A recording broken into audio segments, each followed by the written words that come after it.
you very much for the invitation, for the acceptation of our symposium.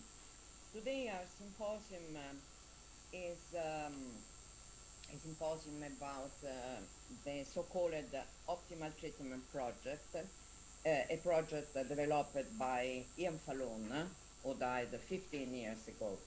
He was a mentor for all of us, for the people in this symposium, but was also a very, very good friend of all of us. The title of the symposium is to improve treatment for people with serious mental illness, the heritage of the OTP project of Ian Robert Holmes Fallon 15 years later. And I'm really glad to invite to speak as the first person in this symposium Professor Joseph Ventura, who is the chairperson with me. And well, Professor Joseph Ventura is quite famous. So I don't think I have to really to say more than I just saying now. And Professor Ventura will present a lecture titled Cognitive Remediation Enhanced by Aerobic Exercise Can Improve Cognition and Negative Symptoms in First Episode of Schizophrenia. So please, Joseph Ventura, who is a very, very good friend of ours, and in Italy I call him Peppino. So please, Peppino, start your presentation. We'll be really happy to listen to you.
Fallon's professional heritage started for me in 1992 in a small town of southern Italy, Benevento, with the first Italian behavioral family treatment training, followed by the randomized control trial to evaluate the feasibility and the effectiveness of the approach.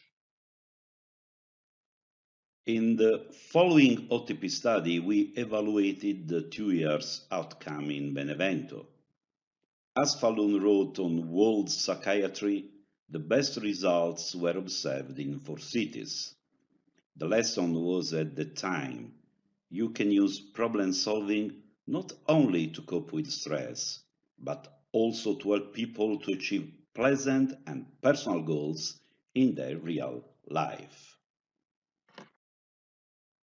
For Fallon, the evaluation of this approach was to structure a problem-solving group training for users in order to improve stress management and cognitive skills to facilitate the recovery of patients. He launched an Italian multi-center study to prove this. In Campobasso, we were willing to participate, comparing the problem-solving group training with a group of emotional literacy training, an approach that we elaborated with the aim to improve emotional perception. The study was conducted in collaboration with University of L'Aquila. For both groups, great attention was given to the definition and the achievement of personal goals. The outcome we observed was extraordinary, and I was personally struck by 2 specific results that you can see in the slide. Our approach had improved the emotional perception, one of the constructs of the theory of mind, but also problem solving improved emotions recognitions. So the idea was to merge the 2 approaches, including all strategies useful to facilitate the journey of recovery, considering the stressors and the stress as the fundamental components of our life following the Fallon's idea. The lesson of Fallon about the importance to define goal, to cope with stress, to the daily use of the problem solving, and also to give to the patients all the known optimal treatments, including evident drug prescriptions, was then for us taken to extremes until to the salutogenetic approach. That for us was to conceive the stress also as a challenge, the opportunity of growing.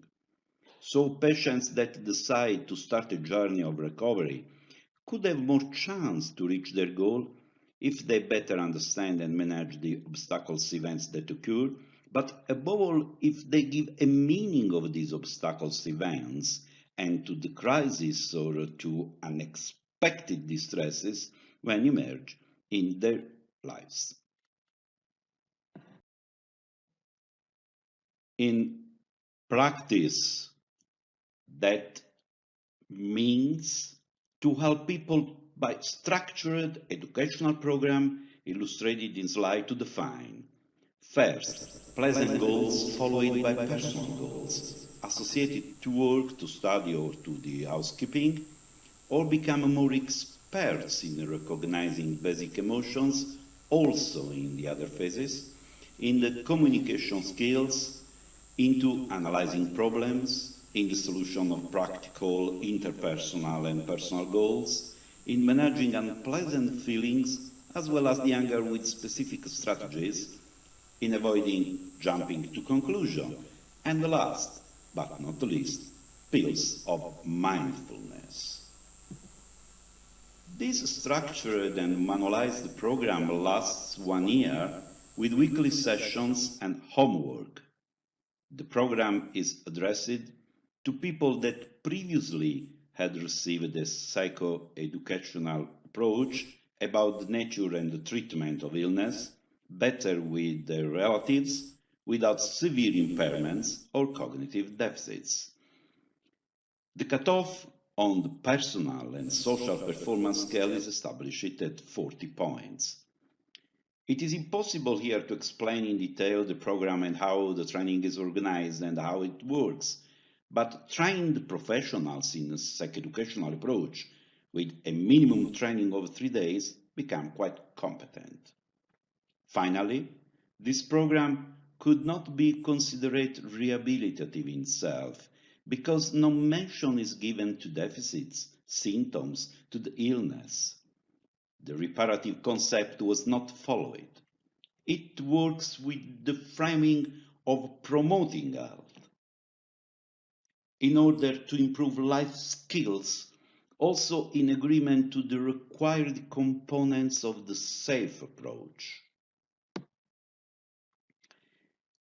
We studied the results of this approach by 2 one-year follow-up studies, 1 3-year follow-up study, and 1 much interesting retrospective study concerning how people trained was able to cope with the pandemic. The results were published in Italian and international journals. The tools we used to evaluate the outcomes are illustrated in these slides. We would like to underline that the primary outcome is personal and social performance, the functioning, while the secondary outcome is to manage stress and the cognitive flexibility. In these slides are shown the results. Most of them are extremely positive, like symptoms remissions, cognitive deficits remission, the improvement of flexibility and planning, but above all, the improvement of personal and social functioning. Other good results are illustrated in these slides, and the best result for us is stress management. So we did another observational studies of 3-year follow-up observation. We use the tools for the same outcome, that means functioning, stress, cognitive flexibilities, and of course the learning of the following skills: goal definition, effective communication, and problem solving. Again, after 1 year active treatment and booster session for 1 year, at the 3-year follow-up, we observed a remission of symptoms, a good management of stress, an improvement of cognitive flexibility, and the improvement of social functioning. Another study concerns the impact of pandemic and how people cope with the pandemic lockdown, people that were trained with Integro. Also, in this case, the results are very, very interesting. We also interviewed trained people in Integro. And as you can see, most patients, 94 patients stated they thought of Integro, 29 stated they often thought of Integro, training when coping with pandemic, and 16% sometimes. Anyway, 94 of samples recognized that generally the most useful training sessions were problem solving, communication skills, and sense of social relationships. Invited to choose the specific training session, they identified problem solving and defining goal. Regarding the pandemic lockdown, patients thought that integral training was very useful to better understand problems of people they know, to better reach personal goals, and most important for us, to better interact with the professional psychiatric staff. About the practical, personal, interpersonal, and managing stress, patients found integral training useful or very useful to better cope with the practical problems, 81%. Regarding the pandemic lockdown, patients considered the skills acquired with the integral approach useful or very useful to support personal well-being, 84% of them. That for people that is in a journey of recovery, we think is the wonderful results. Also to ameliorate relationships with others. The satisfaction was very high, as well as the usefulness of integral of patients during the pandemic. So, we think that the pandemic and lockdown have stressed the concept that a purely pathogenetic model for disorders in mental health is quite limited and reductive. In services, targeting a symptom or focusing on psychopathology is only a partial response to the problems in real life. People with severe mental illness need a holistic approach, address it to a person in tailored approach and founded on the salutogenetic model that emphasizes the resources of a person to help them to better cope with problems. The pandemic and the lockdown confirmed the importance of recovery-oriented services and the salutogenetic program. As far as we know, this is the unique evidence in international literature about a preventive active intervention to cope with COVID-19, whereas most papers described only the pictures of psychopathological syndromes. Not useful in our mind to understand what we need to help people with severe mental illness facing pandemic and lockdown. Conclusion. Integro is the first approach based on integrated salutogenetic and psychoeducational principles. Positive results observed in the three-year follow-up study showed that functioning stress management, cognitive flexibility, learning of goal setting and problem solving are very promising in order to facilitate personal recovery. We hope that the next step could be an international randomized control study, and we call for this. Thank you very much for your attention.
has followed us for 12 years and now 18 years. And this white boxes means they are independent in the community. And the blue one is readmitted to mental hospitals.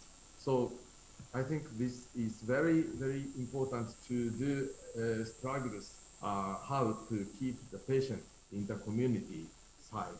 So now the Japanese government and Ministry of Health are changing the idea and the strategies using this community-based integrated care system, focusing on mental health care. This I have not enough time to explain.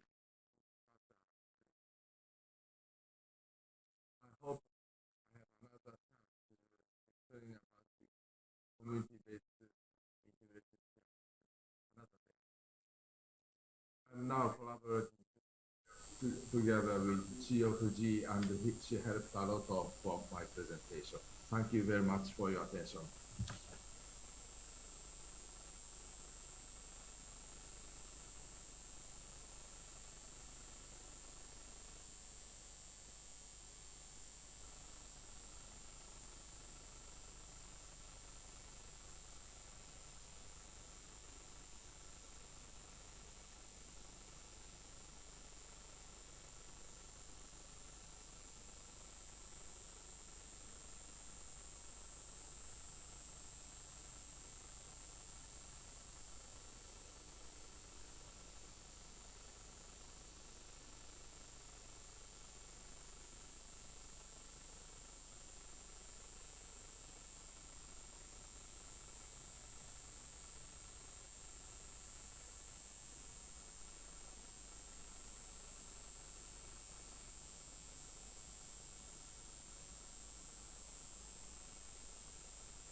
So thank you, Professor Masafumi.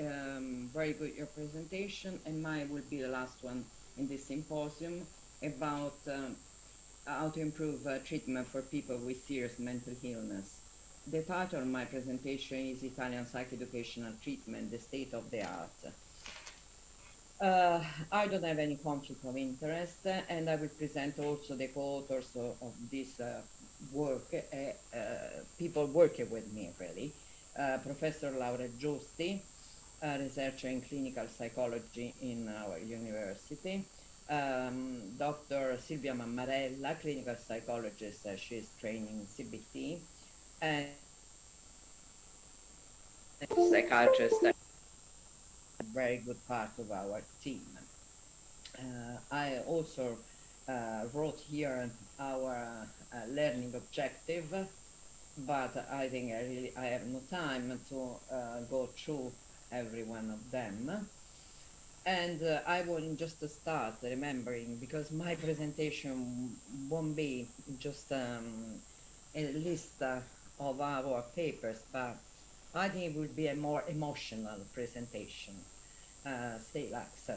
So that's was a nice picture that we took in Tokyo, 2000, and you can see here myself, Massimo Casacchia, Peppino Ventura, Masafumi, Ian Fallon, Bob Lieberman, Leff, Penn, Muser. Here we got I think all the best people working in psychosocial rehabilitation. So it was really a precious opportunity that Professor Masafumi gave us. And this is an older one picture too, in which you can see Masafumi very, very young. And here we got really three giants, three outstanding persons. Ian Fallon, Bob Lieberman, and Julian Leff. The last two, they passed this year, so we are very sad for that. When we went in Japan, we presented this preliminary work about family intervention in schizophrenia, in which we collected data from 7 mental health departments in Italy. That's L'Aquila, that's why I put that's in the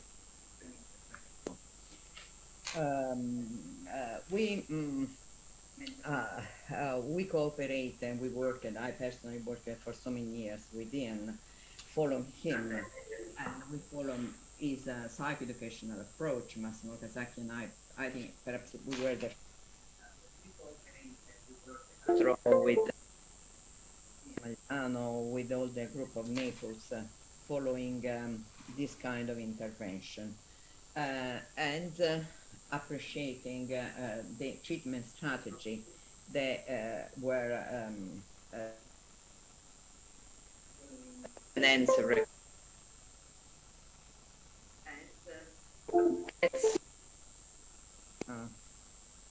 Uh, Italy could be a very good scenario for this kind of approach, because we got a very advanced mental health policy. Without approval of the mental health reform law, the Basaglia law, we got a community care for people with psychiatric disorder. The problem is the prevalence of university department, biological or psychoanalytic oriented. And say that in Italy we got a diffuse suspiciousness towards structured approach as the behavioral cognitive approach considered too simplistic. Anyway, that's the translation of the manual that we did with Ian Fallon, in which we developed a guide for mental health professional and a guide for users. Well, the import, as I said before, of Fallon CBT family treatment was seen as a betrayal of the Italian rehabilitation model. Italians do it better always. And we could say that they are traditionalists. So choose wife and cattle from your hometown. And we wrote this paper in 1999, in which we talked about psychoeducational treatment as love for foreigners or application of evidence-based intervention. We wrote a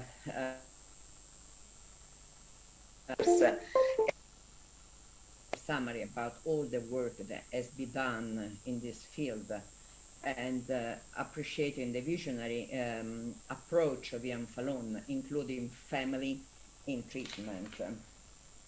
We developed, our contribution was also addressed to assessment of family to monitor psychoeducational intervention, because we believe that simple instrument can be useful employed in daily activity of psychiatric services behind sophisticated research projects, help to remove at least a little obstacle of assessing and showing the better outcome. This was a questionnaire of family functioning that we published, and this questionnaire investigates not negative feature of family as a hostility, conflict, overprotection, intrusiveness, but it was developed to measure communication, problem-solving skill of family members, and their ability to identify and achieve personal goals. So it was, in a sense, collecting the true heritage in terms of we have to watch, how to have to see families when they come to our service, just in a positive way, accepting them and try to involve them in the treatment. That's the question developed by Franco Veltro, the so-called ABC, to evaluate here in clinical practice not only family functioning, but needs and family burden of severe mental illness. We could also observe a sort of contamination by psychoeducational approach, psychoeducational integrated approach, in the training of medical professionals, in the university curricula, and in the practice of mental health. Can here we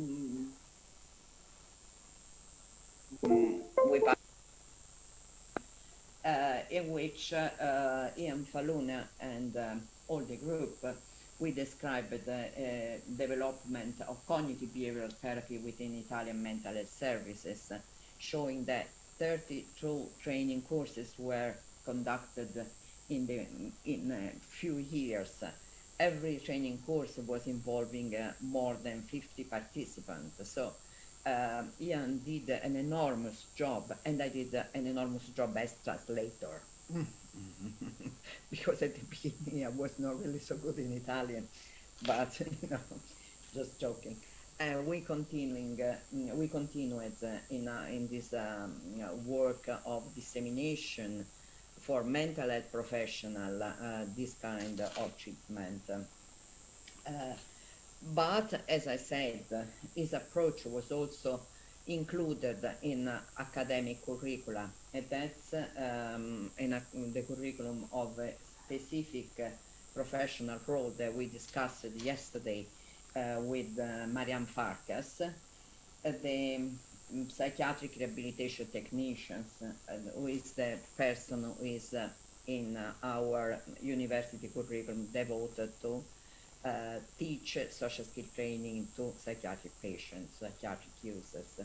And as you can see here, now this profession has also a very clear core competence in which all the skills that we learned from Yemen Falloon are included. We also tried to investigate what about how to teach personal recovery. We compared the psychoeducational training program with a shorter personal recovery training program.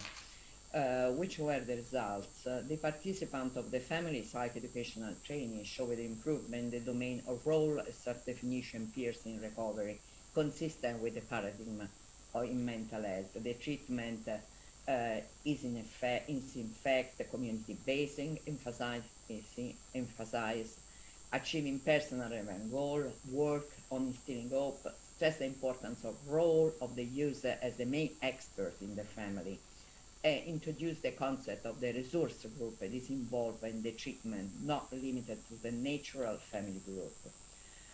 Moreover, a good improvement in the domain of expectation regarding recovery was found, because this kind of treatment gives a good perspective of successful integrated treatment.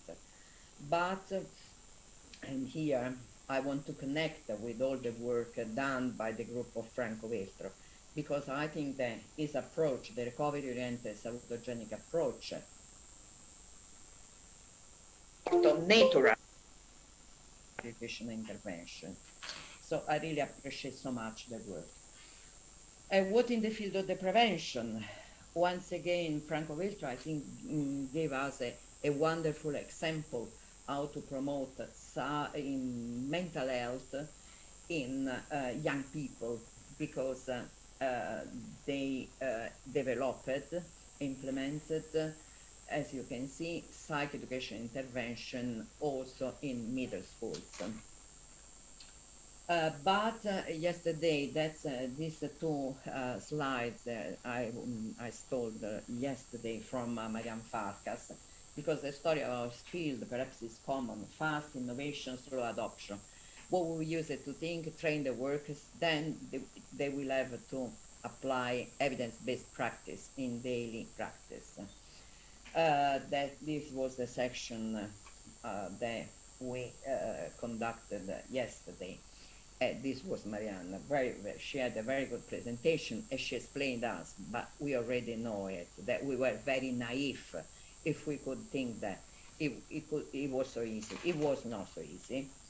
Conclusion: despite the growing evidence, CBT education intervention in Italy, in Italian mental health departments, show a slow but progressive implementation in clinical practice, because they are not compatible with the theoretical training of many clinicians nowadays too, because they are very complex to organize than standard medication individual psychotherapy, and because the positive outcome take a rather long time.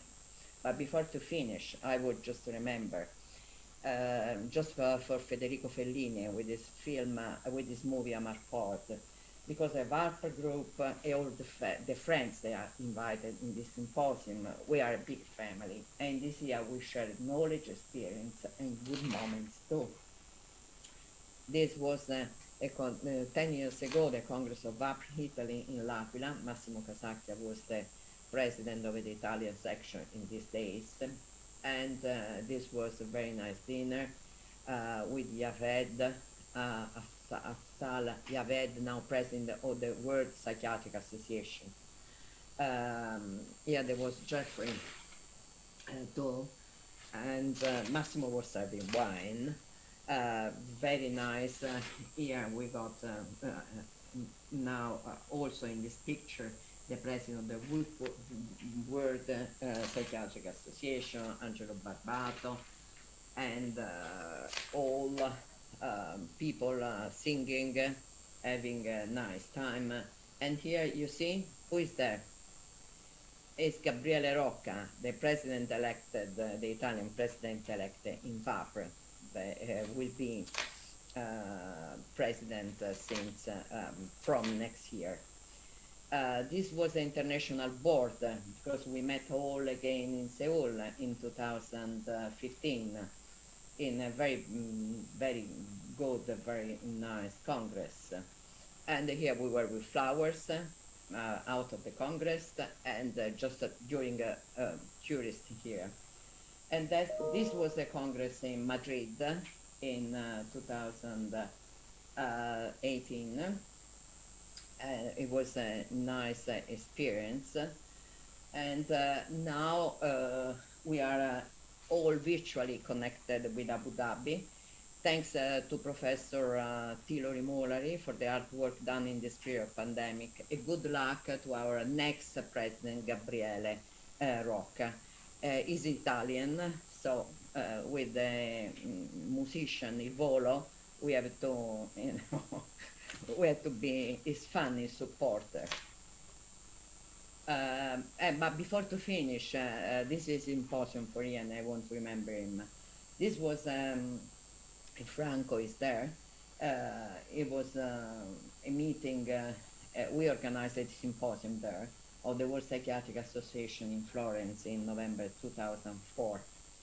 And unlucky, Ian passed on July 14, 2006.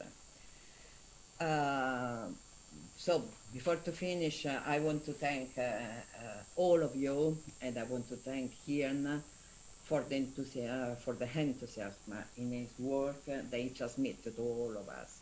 And I think that that's a sort of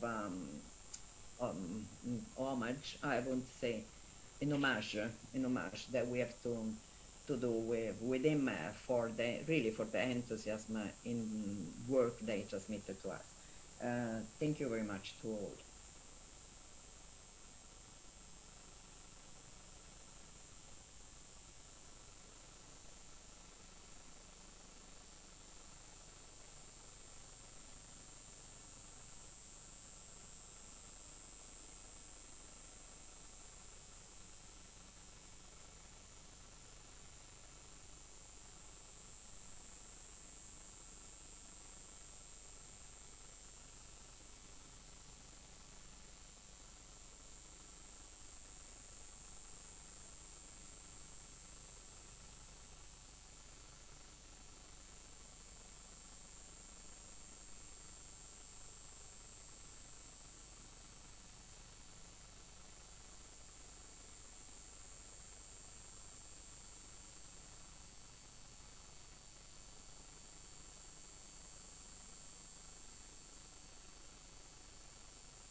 So, in the should like they could say a word about the symposium, about our friendship, about this precious occasion that we had to meet again here in virtual, but it's okay. Professor Ventura, you go first. Well, I think the symposium, I think one of the important aspects of it is that reminds us of the role of family. It's always a little bit challenging to involve family members, but we know how important it is to do that. We're fortunate in the first episode program at UCLA because the patients that we work with still live at home. So we have contact with family members, and they're as varied as are the patients in terms of their education and knowledge about schizophrenia and psychosis. So I think the role of the family is important, and I'm excited about the fact that we've expanded psychosocial rehabilitation to include cognitive training and include exercise. Both of these are very pro health, pro brain improvement interventions, and I'm very excited about those. Thank you. Professor Masafumi. Okay, thank you very much for your invitation. And I could share the very sweet memories together all with you. And I'm very happy and I'm very content.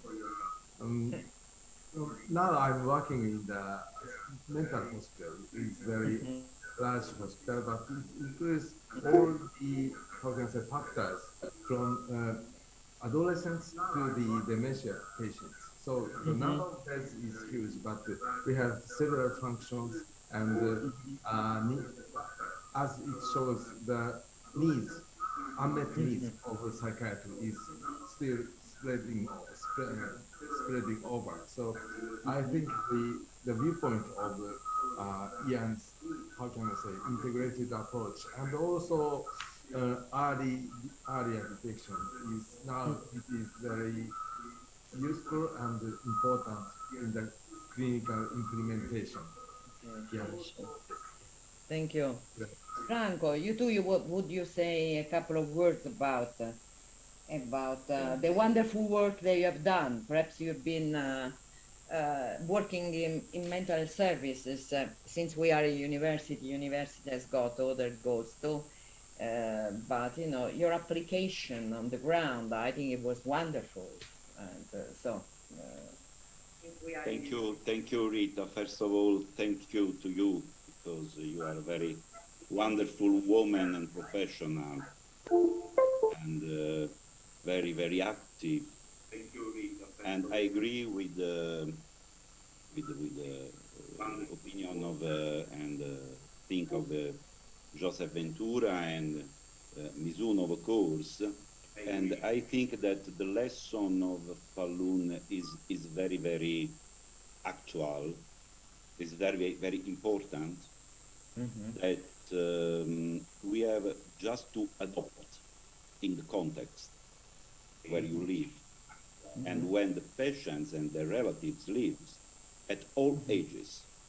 mhm, And is really true what you wrote about the skepticism in Italy about psychoeducation. It's mhm, terrible. It's incredible that in Italy we did a lot of work, that there are data about the usefulness of problem solving, that is mhm, a very central remediation, cognitive remediation mhm, strategies. But it's incredible that in Italy, with your work, with my work, we have so resistance. So we have to work in the lane that Falun indicated, because is very, very, it has been a very visionary man. mhm, I don't know, mhm. like John Lennon, you know. It's it's very important for us. Okay, Rita, thank you again.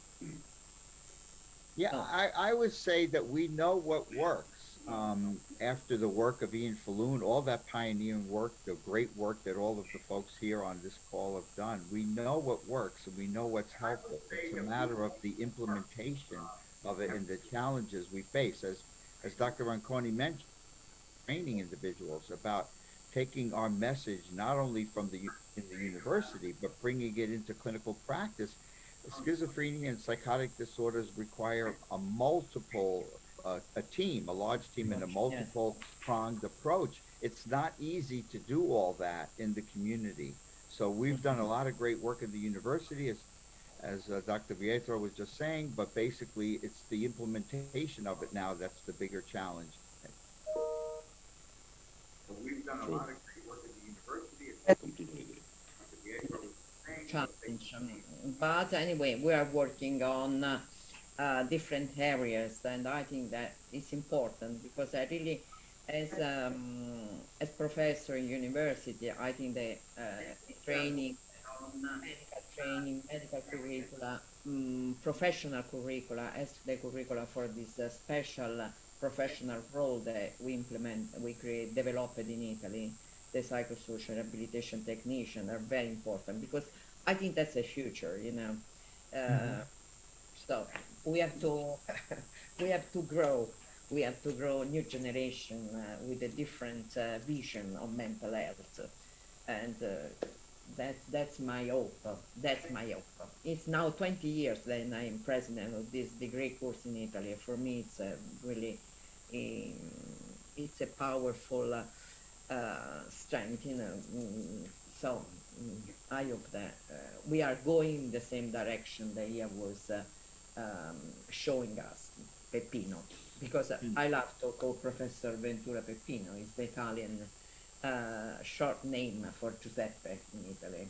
And it was the emotional climate of the symposium that allowed me to call him like so. Well, I think that if we don't have other comments, I don't know, I think we can leave waiting for some suggestion from the organization because I think we are out. Sure. I need to thank all the participants, all the speakers, the whole organization, the wonderful organization of this Congress in a very difficult time as this one, in this pandemic period. So thank you everyone, thank you so much, and I hope to see you again here in Italy, okay? Ciao. Ciao. Ciao. Ciao. Ciao.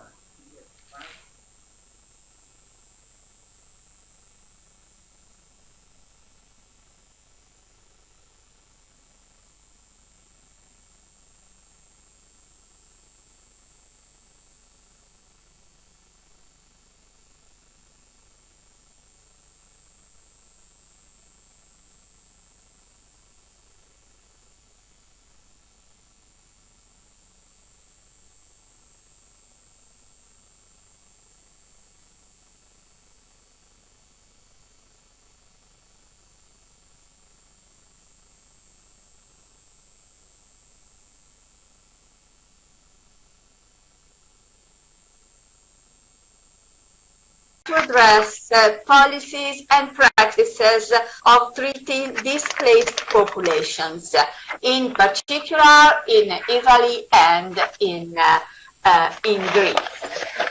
So it will deal with how the public and third sectors services are adapting their organization and their competencies to the constraint posed by the laws and by the rules which regulate the possibility to live and to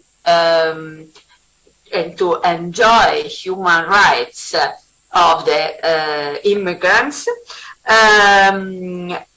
And so how the organization and the skills should be rethought and renewed in view of this very important emergency. So the first speaker is Dr. Anna Felker. Actually, I think her presentation is recorded, but she is here with us. Anna Felker, whom I have been knowing since a long time, is a psychiatrist. She also has a PhD in ethnology and anthropology, and she is active as psychiatrist and researcher in with displaced population, refugees and asylum seekers. And so she collaborates since many years with a very important association in Milan, which provides care to people who otherwise cannot receive any type of care. So let's listen to Anna, to Dr. Anna Felker's presentation. Thanks.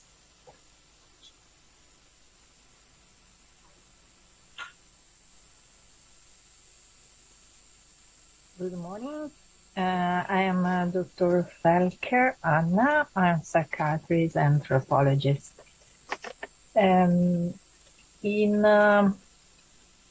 I want to present this work is refugee and mental health problems in the big group of non-recognized refugees. The Italian laws okay? as an example of a kind of social determinant. In my contribution, I face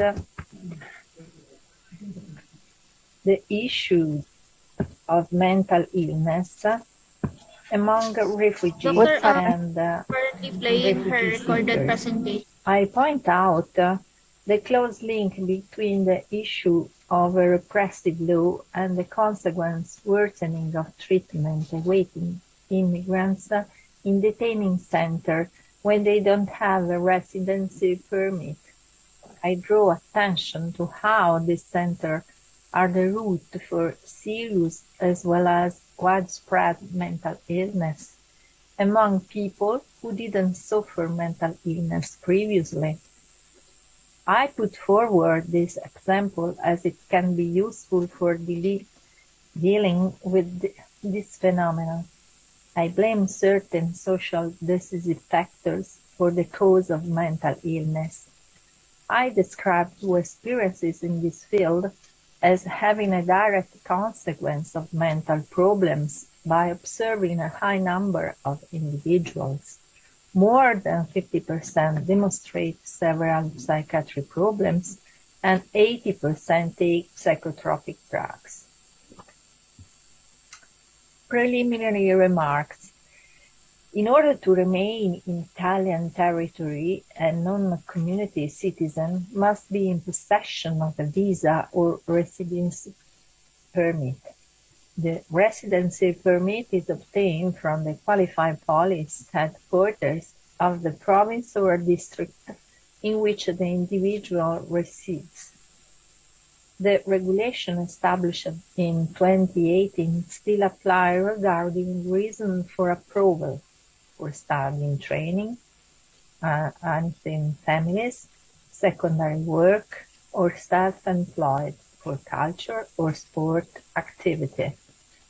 The permission was at that for those forced to leave their own country and needing political refugee or subsidiary protection. A third group of regulations was foreseen that involved humanitarian reasons, but was annulled in 2018 and replaced by 5 useless other exceedingly specific types of permits. Another novelty added to the 2018 decree is that a request for refugee and residency permit doesn't give the authority to register and registry office, therefore gives no possibility for any health or sanitary service. These dates, Italian dates, show how decreased the number of immigrants in Italy along these years. I hereby present some information concerning requests for refugee before and after the reform relative to Salvini's decree and its implementation. In 2017, the highest number of refugee seekers were registered at 130,000, the highest number in 20 years. A significant decrease in the number of refugee seekers started from 2018, when people asking for protection from our country was 54,000, over 50% less than the previous year.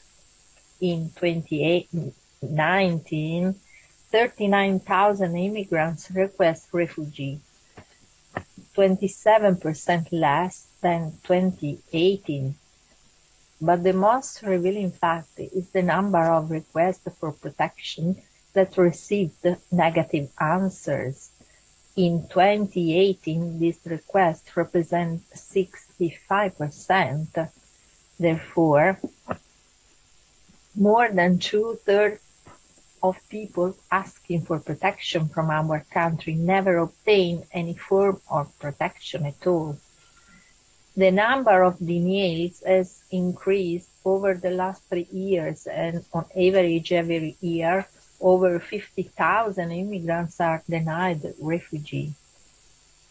All these individuals, plus those still awaiting for some answer, are considered unlawful people and are crowded into buildings I have described below. On considering what I believe to be decisive social determinants leading to the development of psychopathology among immigrants, refugee seekers, I quote from the direct experience reported first by a reporter and second by a senator. Both went into the same structure in Milano in different periods. In 2000 and 2021. The worst aspect after the reform of 2018 aroused owing the aggressiveness towards the detainees and lack of respect for basic human rights and medical care. In both events, however, it was recorded that the prevailing psychiatric pathology problem wasn't treated properly and was often underestimated. The article appeared in Corriere della Sera in January 2000. Is by the reporter Fabrizio Gatti.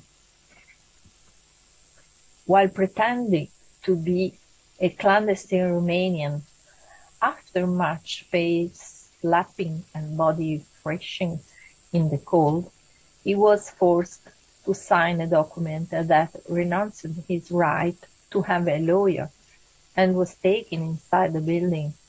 So he was able to witness treatment reserved to the detainees crowded inside cage-like containers, humiliated because of their little understanding of Italian language, compelled to be wetted and expecting to be sent back from one moment to next to their original country.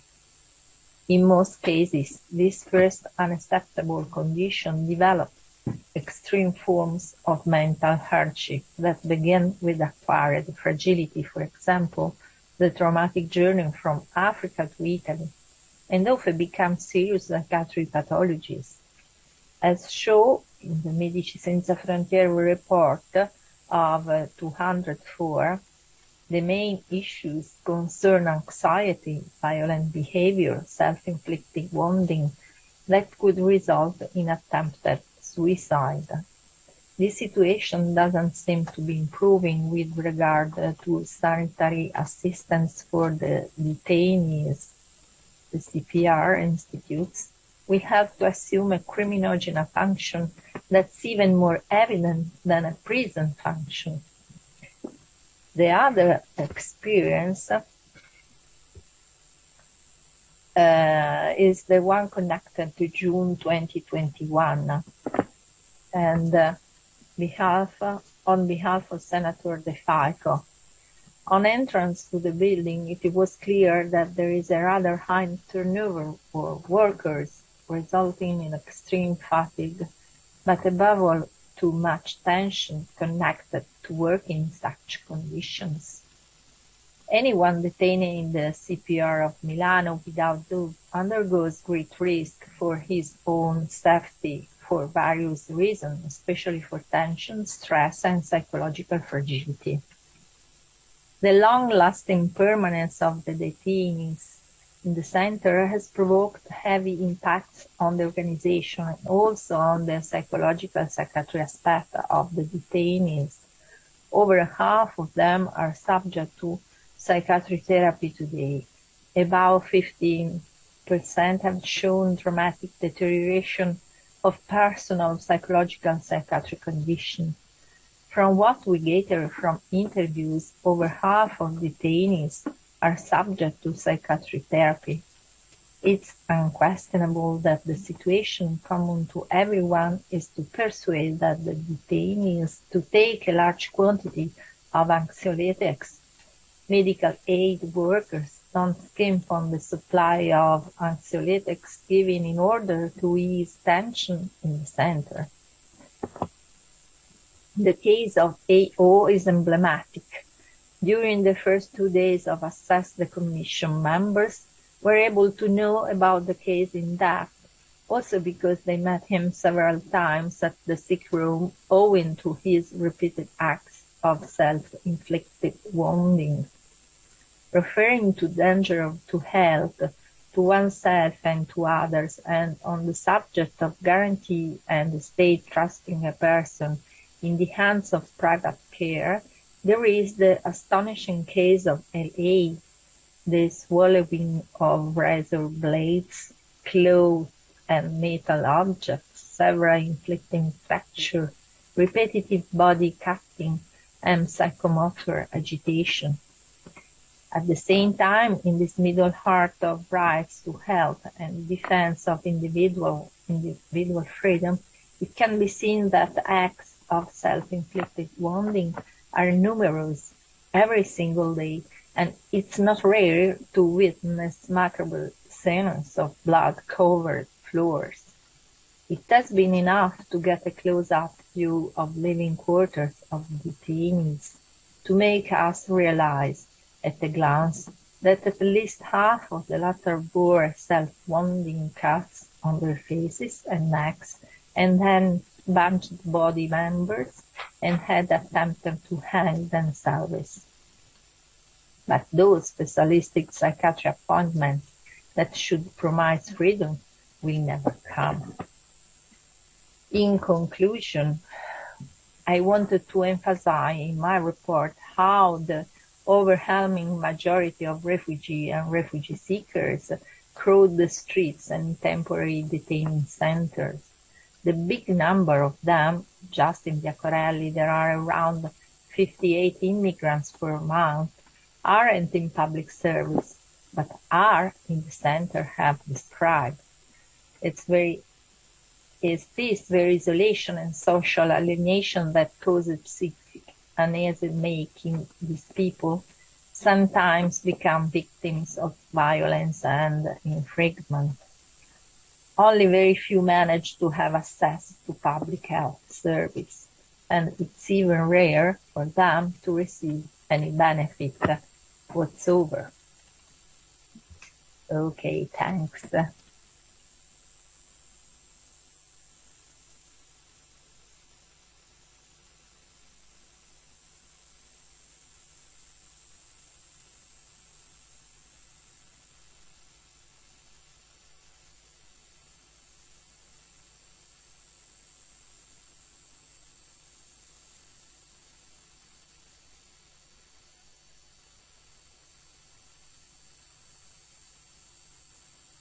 Live in 3, 2. Thank you for your presentation, and Dr. Felker. Now we go to the second presenter, who is Dr. Michalis Labdas. He is a psychologist. He graduated at the Department of Psychology in Pantheon University of Athens, and got a master in mental policy and planning, mental health policy and planning from the New University of Lisbon. And he is currently affiliated as a researcher with the Society of Workplace Diversity Research Group of the Department of Psychosocial Science at the Bergen University in Norway. He is deeply committed in care research in the field of refugee mental health and the role of peer refugee in giving assistance and support. I think his presentation will focus also on this last issue. Please, Michalis. Thank you.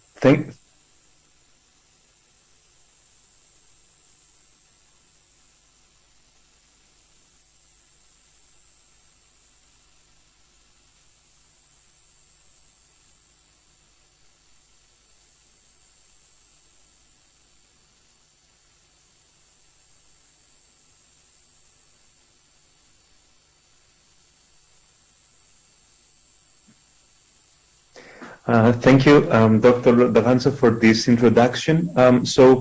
Following the previous presentation from Dr. Felcher, I will try to focus in the data regarding the Greek situation and specifically the research that we're doing currently, which has a qualitative part and a quantitative part, which will follow about refugees in Greece, and we have specifically focused in this presentation to Afghan refugees. And this is because, of course, Afghan refugees are the second biggest displaced group globally, and of course, following the Taliban takeover, I think that this is also related to the distress and the situation of displacement in this population. First, I will try to put here, this is something that someone told me who was a refugee himself, living in an isolated camp in Greece. Most of the camps in Greece are isolated, so in many senses, this also looks like the old asylums for mental health. This is because many times we don't want people, refugees, to be part of the society, or sometimes this makes it harder for them to integrate. What we see here, though, is the importance of this man trying to stay human, and the way to do it is by smiling to other people, showing the fact that we're all human in this situation, no matter where we come from and where we're living in. I think that this is an important situation because it relates to the social determinants. Because people, when they stay for 1, 2, 3 years in a camp, in an isolated camp, in an island, or in another place in Greece, then many times they start losing their hope and they start developing mental health symptoms, even though there is no clinical, let's say, expression of this, let's say, clinical depression or another kind of mental health disorder. But these kind of mental health symptoms relate directly to the conditions that these people are living. It's very important here to understand that there is a large percentage of people that are facing this kind of distress. WHO states that there is an increase in severe disorder, in mild or moderate mental disorder after the emergency, but also there is a large percentage of distress. This means that there are people that are actually experiencing mental health distress, which will reduce over the course of time, returning to a normal level. But it's very important to understand what is the best response to this situation. And is the response psychiatric, or should it be more psychosocial, let's say? This is the meta-analysis from 2019 from colleagues from WHO again, who actually state that there is an increased burden in mental health in places that are affected by conflict. I will not mention more things about this. I will just say that taking issues and actions about mental health is a human right.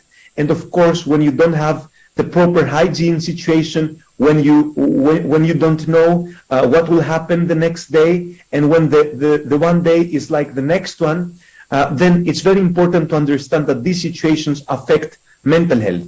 There is also another meta-analysis that I don't present here that shows that the longer you wait, the longer you spend in a limbo, then the less the chances that you will integrate, the less the chances that you will be able to find work and that you will be able to find a proper place in the society, whatever this society might be. It's very important not to medicalize or pathologize then this kind of distress and to understanding as a human response to extreme adversity, which, if not taken care of, then it might actually lead to increased psychopathology as well. But we can be both resilient and vulnerable. So this is very important to understand that this is the case with refugees as well, because they have a lot of resilient responses, even though they are living in adverse situations. This is what we try to see working in the Greek situation, where most of the people do not actually want to stay in Greece. Greece is more like an entry point to the European Union, which is not really an ideal place for refugees because there are not enough workplaces, the situation is difficult, and there are a lot of constraints for integration. But it's very important to understand what happens to the people that stay in Greece for 2, 3, or 4 years, trying to go to another place, but still being locked in this transition in a way. I think it's very important. This is what we try to kind of identify, and I will not spend more time in this because there are different levels of intervention, and it's very important to understand that in Greece now there are 120,000 refugees and asylum seekers, and most of these people, they are living in camp situations. So this is something that we should definitely have in mind, and this is where we try to focus our research as well, so that we can identify to what happens and how people understand mental health while they are in Greece. And of course, you can see here the different levels of interventions, and there are different interventions, but we try to focus in the community, so in the first levels of the pyramid. I will try to focus in the first research question here and try to present you briefly some of the results, some of the themes that have been emerged from the research. The research has to do with how resilient refugees, how refugees understand mental health and how they cope living in adverse situations. I will not spend more time here. I will just say that this part is the qualitative part where we introduced focus group discussions following a vignette that was either male or female, matching to the gender of the participants. And this is something that took place mostly in camp situations, either online because of COVID situations and COVID restrictions, or live. Here you can also see some demographics from female and male participants. We had a total of 19 participants in this qualitative part, and we held 8 focus group meetings so far. The important thing is that we didn't use a diagnostic language because we didn't want to kind of introduce an idea of mental health to people that might have a different perspective, a different concept of mental health. Here you can see also some one example of a group meeting that we held with the permission of the participants, and the participants that wanted to actually say, there was one that said that we really want to be the voice of other women from Afghanistan and try to say what is good for us. There was specifically one woman saying that my daughter and myself, we almost drowned when we tried to cross the sea. And then when I tried to discuss it to the psychologist, the answer was that you must cry. You must cry, cry, cry. That was the answer from the psychologist. That was not helpful for this woman who actually wanted to kind of take time to process this, understand how this works, and maybe have her own expression in this traumatic situation. These are the causes that emerged from the focus group meeting so far that relate to mental health distress and to mental health symptoms. So you see that first there is the camp settings that is actually a determinant for bad mental health, because every day is the same, as you see. There are people that say that they lose motivation while they wait there. There are people saying that we don't have anything to do, so there is so much time that is actually a burden for us. There is loss of resources and loss of hope. There are restrictive policies and practices, and we see, as Anna was mentioning before, there is a large number of rejection. This is the situation in Greece as well, where we see that people, it's more and more difficult for them to go through the asylum procedure. They need to know a lot of different things, and many times this is a very stressful situation. And also, you see that there is the uncertainty for the future, where people say that we don't know anything about our own future, and we don't know if we are going to be returned back, deported, or we're going to be accepted, and what the next step will be. Because even if they are accepted, then by the next day, they lose the right of residency to the camp or to a kind of protected residency. They even lose the right to get food, because they say that you are a recognized refugee, so now you have to do everything on your own. And of course, we understand that this is something very difficult for people who have just been in Greece in a camp without the chance of integration. And I imagine that this might be a similar situation to other countries as well. If we remind us here, the Antonovsky and Salutogenesis, he talks about the sense of coherence and how important it is to know what happens to us, to understand it, to be able to have a level of control over our life, which is something that is taken away when you're an asylum seeker, when everything has to be done for you, but not with you. And of course, the component of meaning, where you lose meaning the longer you wait to be reconnected with your family, or the longer you wait to just get an answer about your life. So here we go to distress, and people talking about how they experience this distress. Coming from a collectivist society, it's very important for people from Afghanistan and from other cultures as well to be connected with the rest of the community. And we see here that they experience distress because they see that sometimes they don't want to talk to anybody else about it. They don't want to be connected with other people. And then they say that they lose motivation. They stay in the container, a small container, which might host up to 6 people, and you have one family from the one side and the other family from the other side. And then we see that people are even more isolated because they are losing motivation and they're losing their will to communicate. And of course, the relation with the children, which is also very important, especially for female participants who came to Europe because they are expecting a better life for their children and for themselves as well, but they put forward and they prioritize really the future of the children and how important it is for them to be able for their children to go to school. Because if they're women, if they're girls, then they have less chances of being able to go to an education. And this is the first thing that most of them say when they get to Greece. But of course, I will finish with this slide, because there are also resilient mechanisms even in these adverse situations. People hoping even in the most difficult situations. People connecting with their community, either volunteering, either connecting to drink tea together, either to go visit someone else within the camp, trying to kind of keep up the sense of community, which is very strong in Afghan populations. And we also see that there are a lot of informal communities that are formed within camp settings.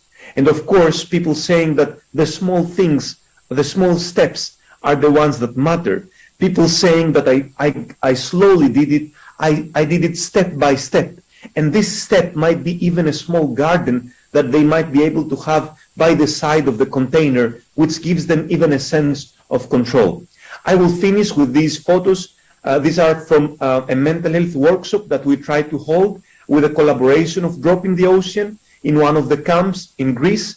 And the participation was really interesting and really important, of people who were there trying to support each other, trying to give hope. And these are some photos from Terre des Hommes, where we had this intervention of peer refugees, where we actually hired refugees to help other refugees in a structured setting, using specific intervention suggested by WHO and having a specific training and supervision for this intervention. Thank you for your attention. That was it from me.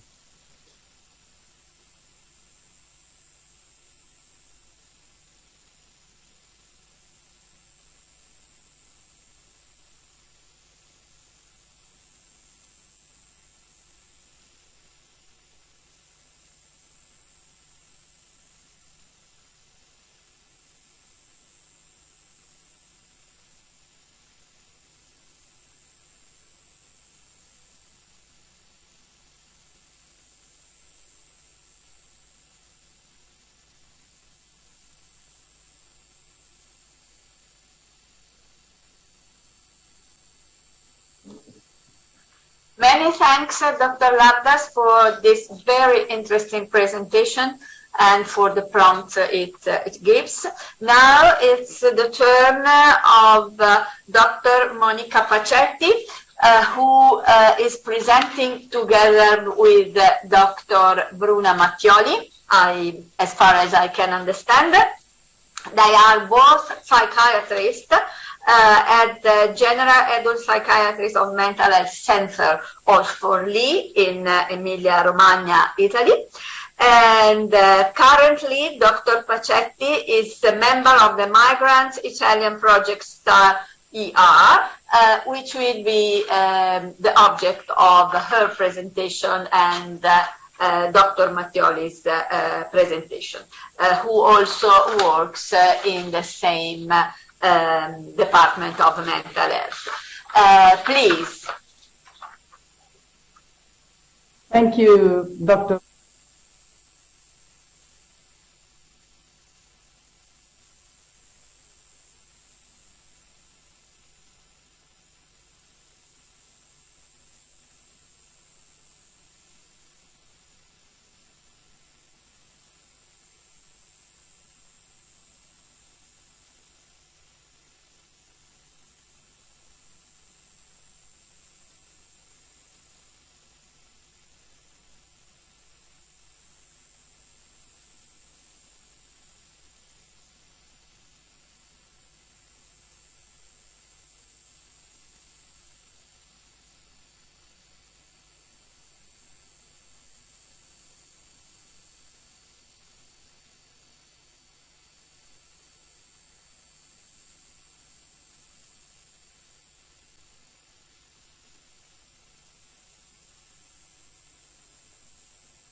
Okay, thank you, Dr. D'Avanzo, and thank you to Micah.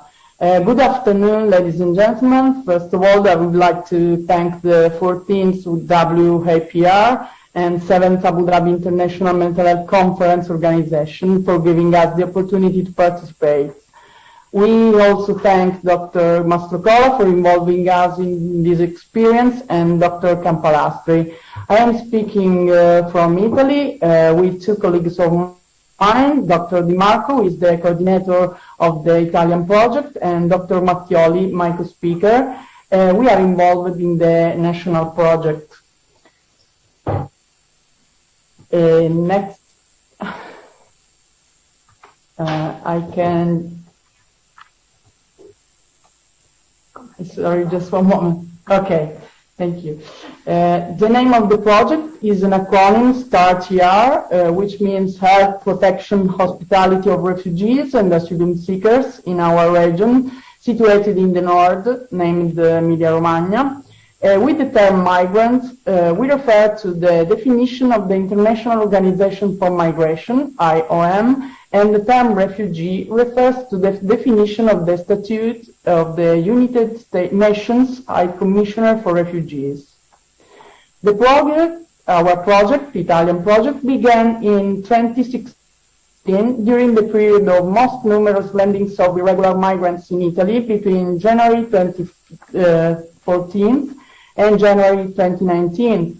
This is Lampedusa Door of Europe, a monument by Mimmo Palladino dedicated to the migrants who died and disappeared in the Mediterranean Sea. We have set the objectives to improve the health of refugees and asylum seekers, RTPI, in a state of psychological vulnerability through an increasing integration of social and medical assistance, as well as in interdisciplinary networking cooperation between public service and private associations.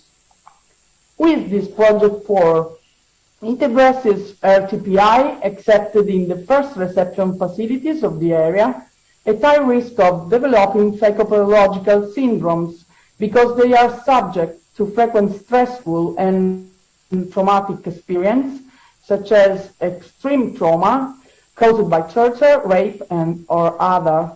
Consequently, they are carriers of post-traumatic vulnerability and have numerous social and health needs.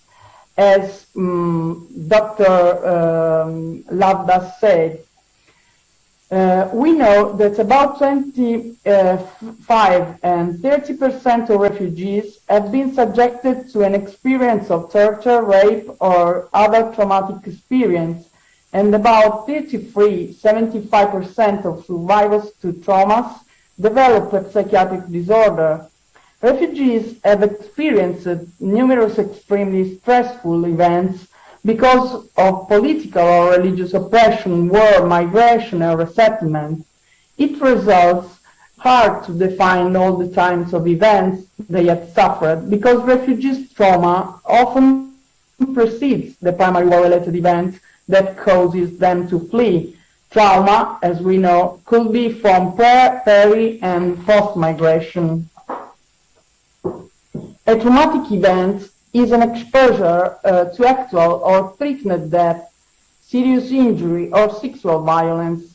It hurts and destroys the capacity of adjustment to the new reality. It is a further burden which adds to facing life stressors. It needs huge efforts to overcome it. It generates suffering not only in the people who have experienced trauma, but also in the reception staff exposed to individual trauma effects, that is, vicarious trauma. Workers who are employed in reception facilities are the first people with whom refugees can build up positive human relationships and make up therapeutic experience of mutual trust. For these reasons, we focused on the elements of this relationship between refugees and reception workers in their environment. We also know that traumas can produce severe disorders and further consequences, such as 4 times more likely to become an alcoholic or to inject drugs, 3 times more likely to experience depression or to use antidepressant medication. But the most dramatic is that people with trauma are 15 times more likely to commit suicide. How are we structured? In the first phase, from 2016 to 2018, there was a multidisciplinary team composed of psychologists from private organizations and public mental health workers. The team promptly intercept distressed people staying in the reception facilities through direct interaction with reception workers, and if necessary, they involved public mental health psychiatrists, then nurses or social workers. Here are some data. Our data, according to Felker data, referring to a 3 period, 2016 and 2018 in the first phase. Out of 91 people treated in the project, 72 were male, 19 female, and 15 minors. 7 received treatment from a psychiatrist in a mental health center. 4 received treatment from a multidisciplinary team of STAR-TR. 80 out of 91 were treated only by the private psychologist team without involving mental health center. Most of these were asylum seekers, only 10 beneficiaries. Here are the nationalities of 91 people involved in the project in the same period. Most of them, 26 people, came from Nigeria, others from other areas of Africa or other nations. 9 people came from Pakistan and Gambia, 6 from Bangladesh, 5 from Somalia and Mali. Patients treated in mental health center were diagnosed by our Diagnostic and Statistical Manual of Mental Health Disorder, DSM-5. Most were diagnosed with mild disorders, such as adjustment dysfunctioning, or post-traumatic stress disorder, but also severe mental disorders, such as psychosis. Most often, we have observed vulnerable signs. For example, people reported persistent symptoms as insomnia or nightmares, dissociative symptoms, headache, or chronic pain resistant to painkillers and leading to addiction. Lastly, other forms of deep discomfort or distress were observed, such as psychological and personality fragilities arising from migration process, as avoiding behavior or emotional detachment. Considerations made at the end of this first phase of the project are that the majority of migrants' problems, specifically 80 people out of 91, were resolved only after psychological support to migrants, as well as emotional and technical support provided by the team or reception facility where migrants live, and not with the involvement of the psychiatrist of mental health center. We note a reduction or referral to the mental health center and reduction of defensive behavior of psychiatrists, such as admission in psychiatric wards. In many cases, we needed to work in team with cultural mediators' help because of the emergence of contexts related to cultural affiliation. We also note, and this is quite intuitive, that we have difficulties working on psychological problems with people who have survival-related needs, as food and shelter. Using the above-mentioned considerations, and despite the change of political climate in 2018, we structured the second phase of this project. We set up a coordination and consultation team composed of the public representatives of the mental health center of the Romagna department, psychiatrists, nurses, psychologists, social assistants and educators, and professionals from private associations, a psychologist, a cultural mediator, a translator, and an anthropologist. The team has technical, clinical, and research methodology goals, and it is based on group working on the task. According to ethnopsychiatric theory of Georges Devereux, ethnopsychanalysis theory of Tevina Tan, and operational psychanalysis theory of Pichon Rivière, Joseph Bleger, and Armando Bauleo. The group focuses on detecting early vulnerability symptoms through psychological evaluation and consequent involvement of public psychiatrists only if necessary. This is in order to avoid the psychiatrization of discomfort and distress. The group setting can protect people by helping them to develop resources to cope with and process post-traumatic events, and consequently improve their skills and capacities of adapting to new difficult situations. The experience of belonging to a group can reactualize bonds and connect with individual cultural features of their origin. At the same time, this enabling experience can help workers to help migrants. It can keep together fragments of the identity of the migrants damaged by repetitive trauma and migration. As they say, the group is the place where the patient can stay and feel as if he were in his original cultural context. Numbers of the second phase. Data of the second period are similar to previous about diagnosis, nationality, and status. Number of people involved are greater, more than twice, 91 versus 197. 142 were male, 45 female, and 3 transgender. The mean age was 28, and 4 were minors.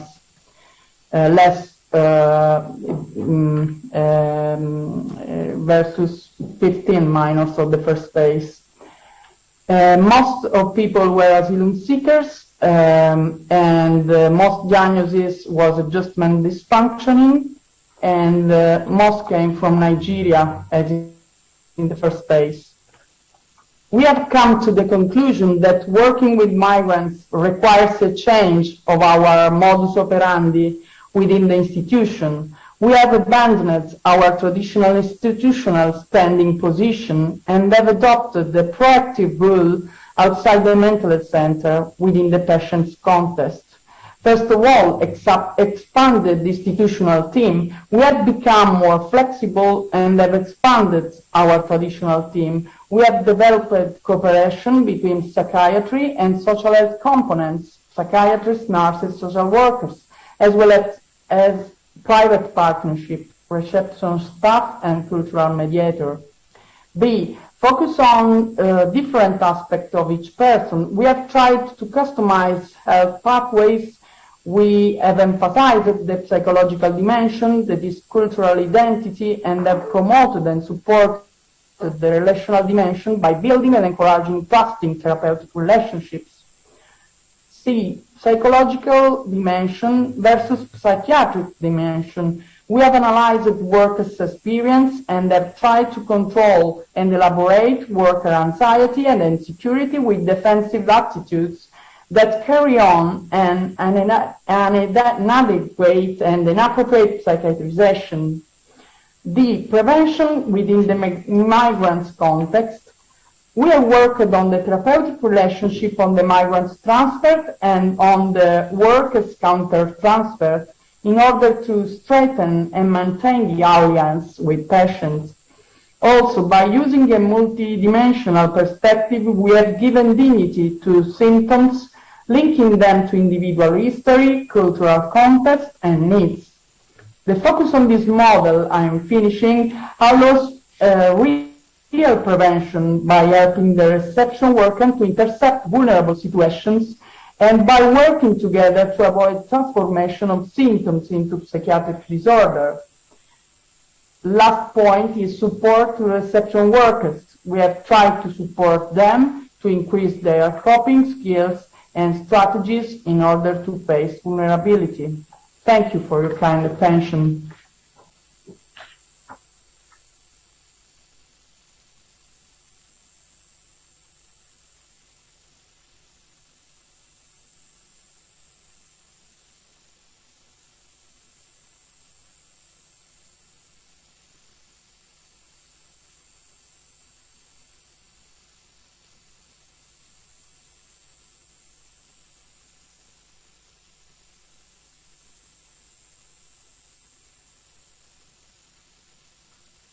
Thank you, Dr. Pacetti and Dr. Mattioli.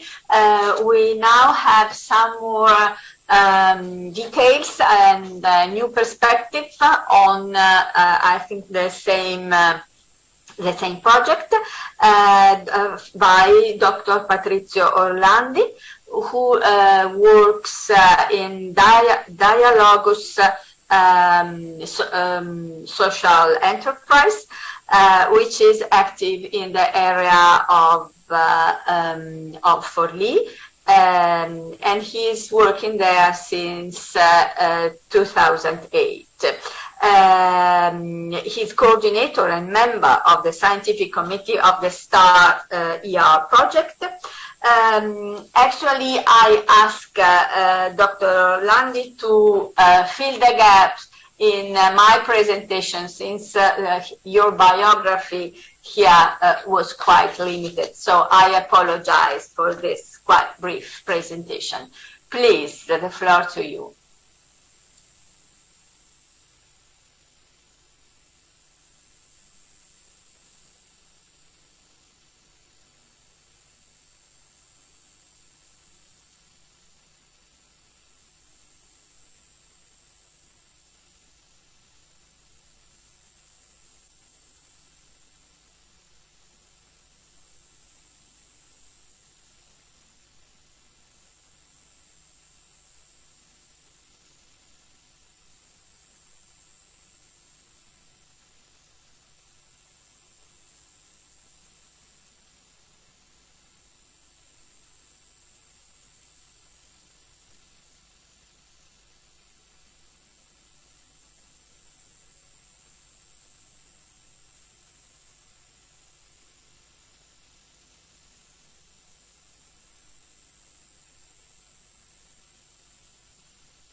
Okay, thank you.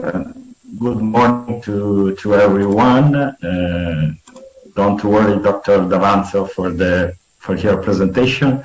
The important things you have said, and I just can say that I am the president and the legal representative of the Dialogos Social Cooperative. And this cooperative is a private partner of the START ER project. And in specific, we work about the topic of the linguistic and cultural mediator. And Dialogos has dealt since 1996 and started to manage and carried out linguistic and cultural mediation activities in the healthcare sector since 2001. And since 2019, it has managed the linguistic and cultural mediation interventions within the START ER project for the admission of international protection applicants and holders with a psychological health vulnerability. Let me thank also the 14th W Congress of World Association for Psychosocial Rehabilitation and the 7th Abu Dhabi International Mental Health Conference for the opportunity to speak today.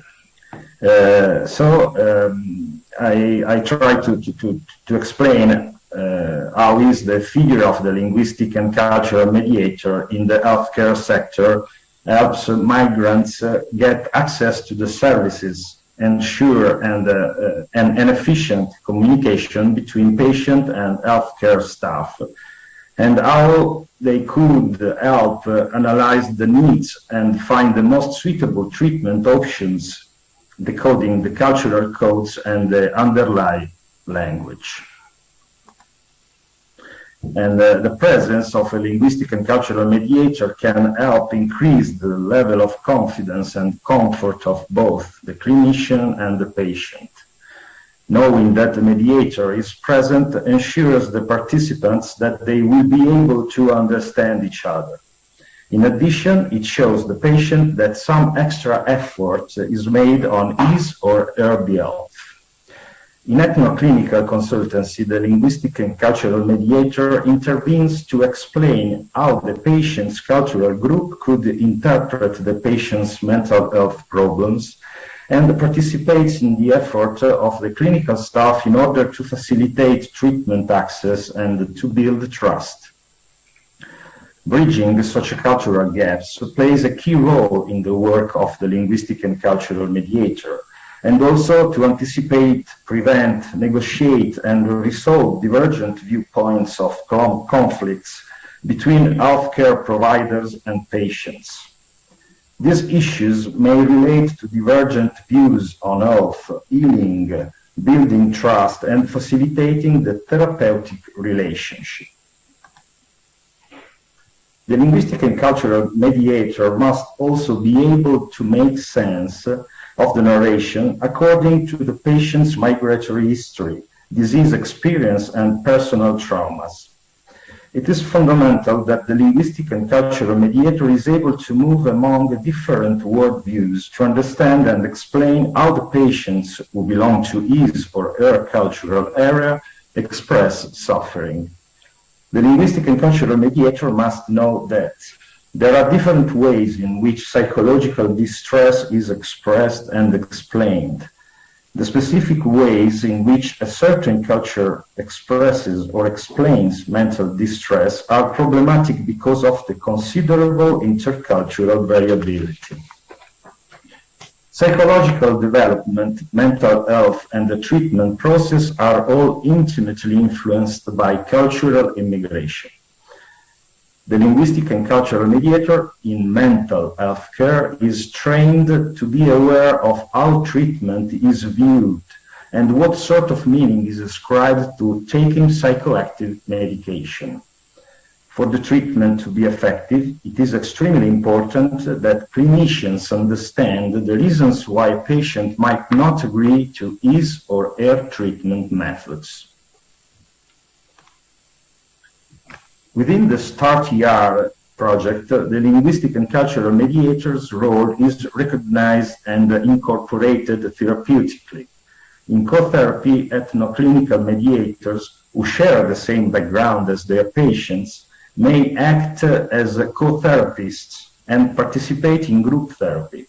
In this context, the mediator may, for example, provide feedback on the patient's interpersonal style or participate in role play with the patient. In some settings, mediators can also act as silent observers, as no participants. He or she is involved in specific training programs with an ethnopsychotherapeutic approach and actively participates in the multidisciplinary teams, adopting a group approach in the clinical admission. Now let's talk about how could be to work in an ethno-clinical setting as a linguistic cultural mediator and as an healthcare professional.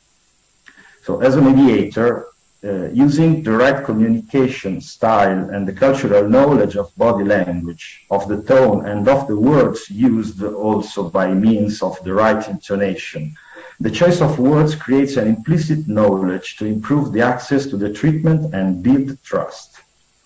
The linguistic and cultural mediator checks with the patient if there are any unclear expressions and reports them to the clinical team. He or she can rephrase the questions from the clinical staff that the patients might not understand. As a healthcare professional, there are three phases. Before the interview, the healthcare professional shares the goals with the linguistic and cultural mediator, explains that depending on the needs, the linguistic and cultural mediator can ask questions or only assist without speaking, explains the need for a literal translation when the mental state of the patient is examined. During the interview, deals with the problem of privacy and asks for the patient consent on the presence of the linguistic and cultural mediator, gives the mediator the chance to ask for explanations on matters that were not dealt with, gives the patients the chance to ask questions or express his or her worries. After the interview, discusses with the linguistic and cultural mediator any reaction and emotional distress. discusses the interview process and every meaningful communication that was not translated, including non-verbal language, takes into consideration the difficulties and misunderstandings of the translation, encourages the linguistic and cultural mediator to tackle any doubt or discomfort linked to the intercultural work. And now some words about how are the mediators of the STAR-TR project selected. So as a social cooperative, we mainly involve the mediators who are evaluated as the most experienced and culturally competent. They are gradually included on a permanent basis in the multidisciplinary teams.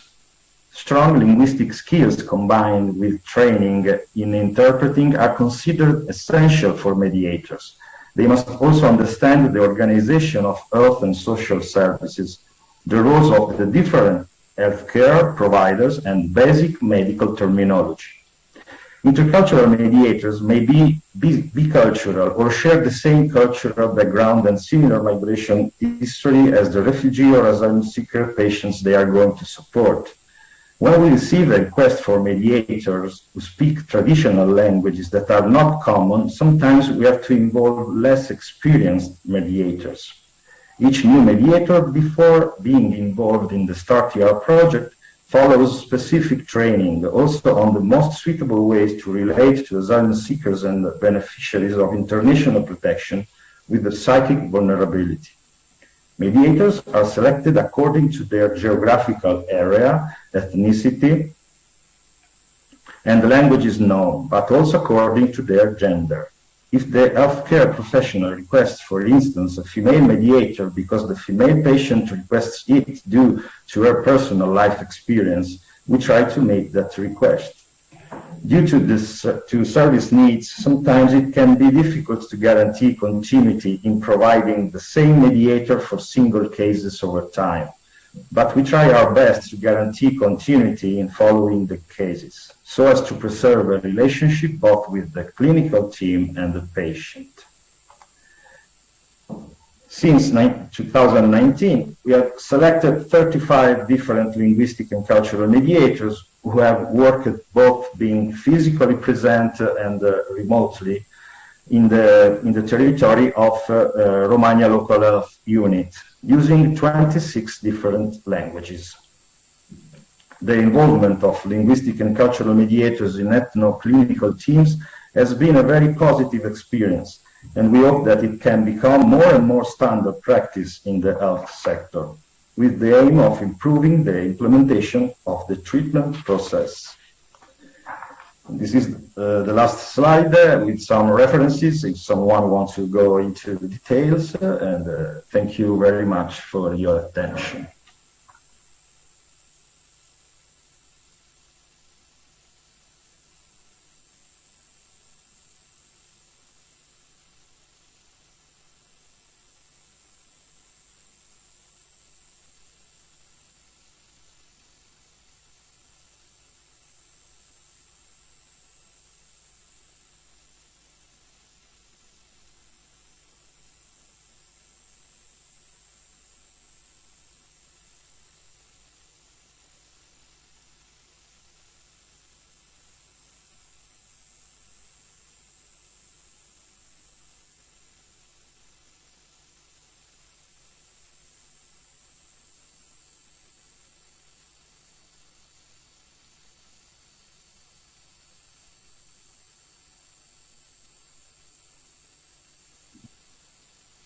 Thank you, Dr. Orlandi, for this, for completing the picture.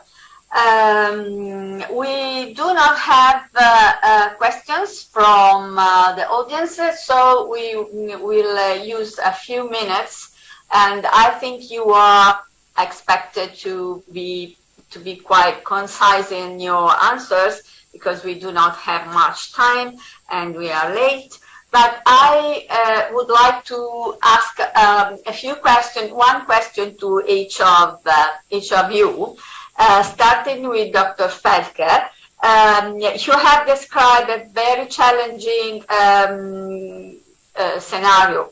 So given the current situation and the constraints you have described, so very difficult to access to proper care for people just waiting. What do you suggest to give something more to these persons? Please. Yeah. Yes. Okay. Okay, thanks. I think the important is to have the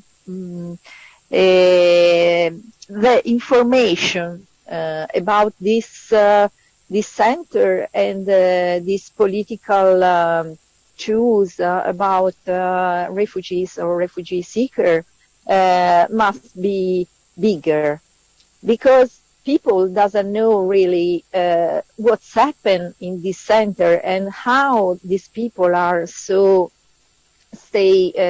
has so many mental problem and any rights for their life. So that is, I think, the important that I want to underline.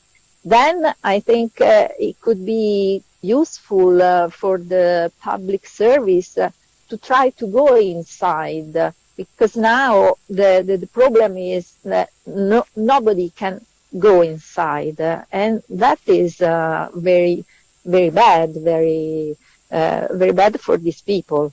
So I think these two things could be the priority.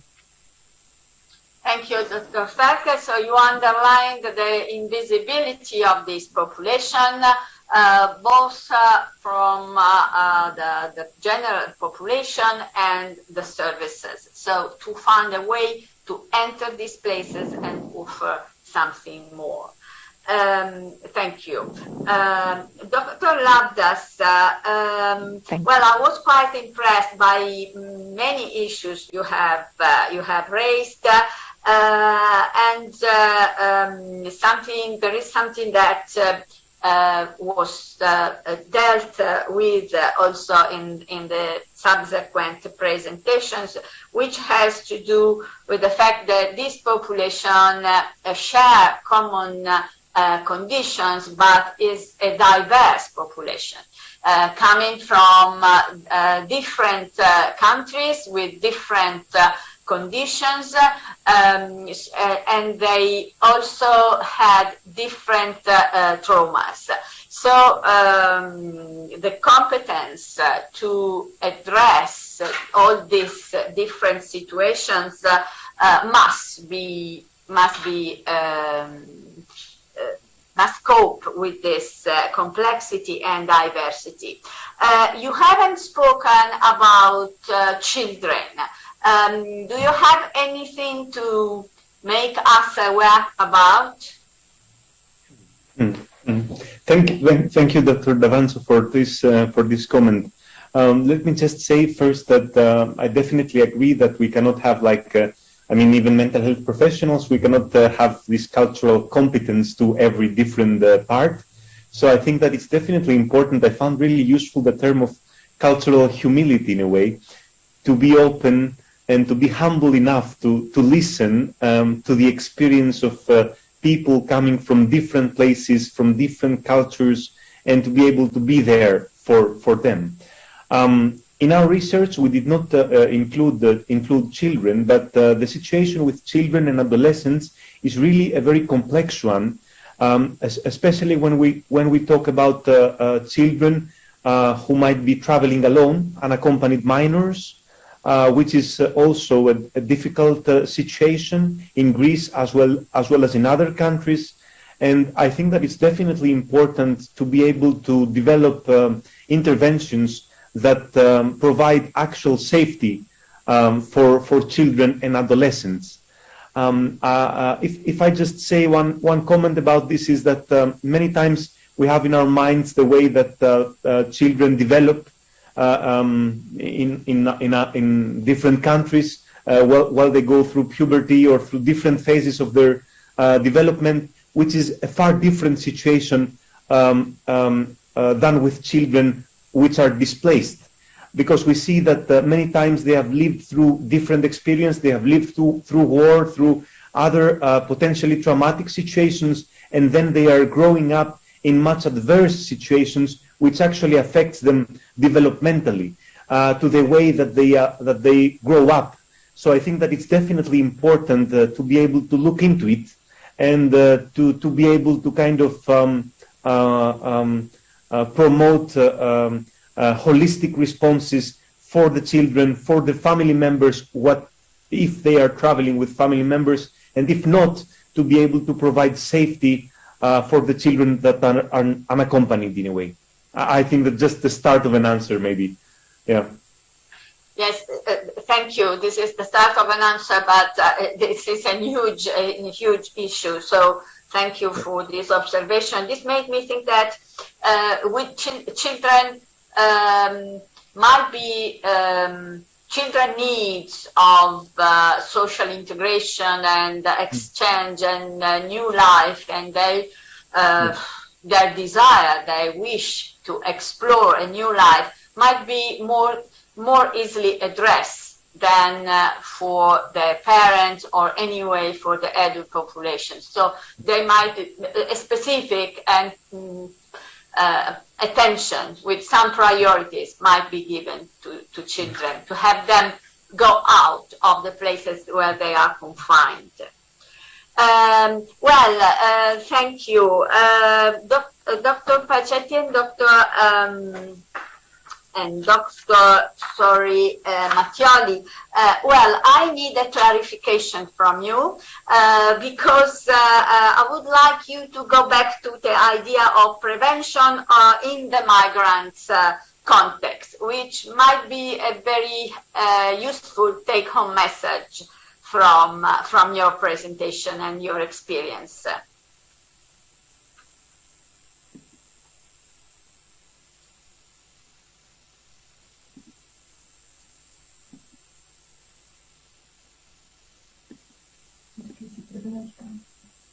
Yes. Hi. As you underlined, we wanted to point out the importance to work inside the places where migrants are hosted. In fact, as also Dr. Felker said, this is the place where traumatic experience can be expanded or worsened. So we work together with the private organization to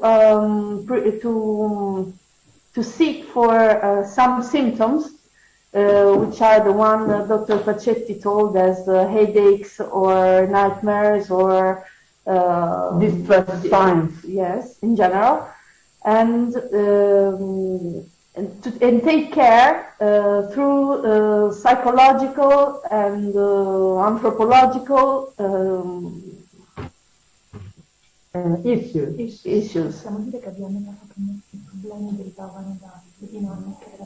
A lot of problems. We noted that were caused by wrong dynamics between migrants and the worker who works with migrants, and so we help them to manage their relationship with our dispositive, which is Groupal.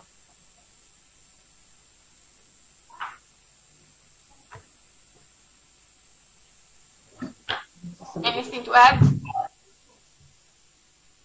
Okay, thank you. Thank you. Dr. Orlandi,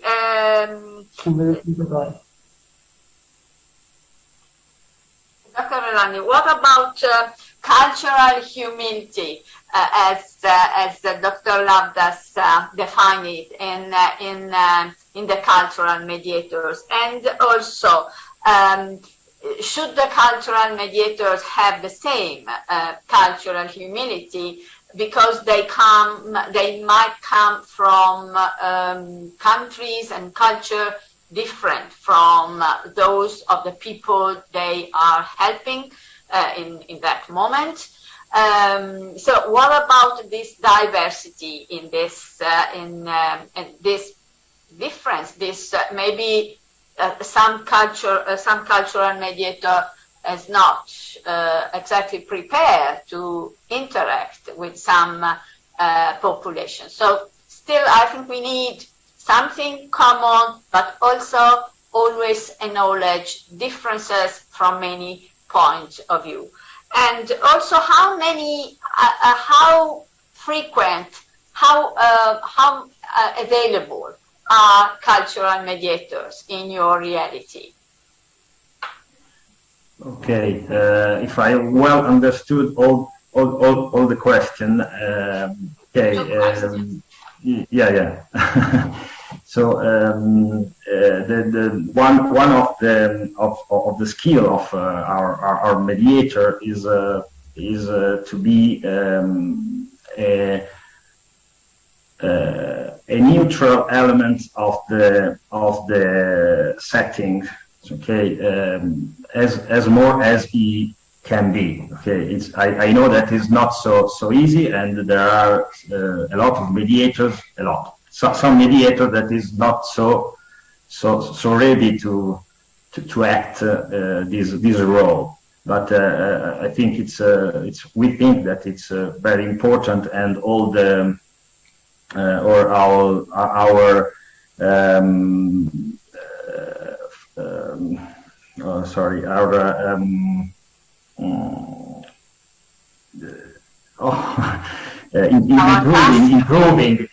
improving skills of our mediator point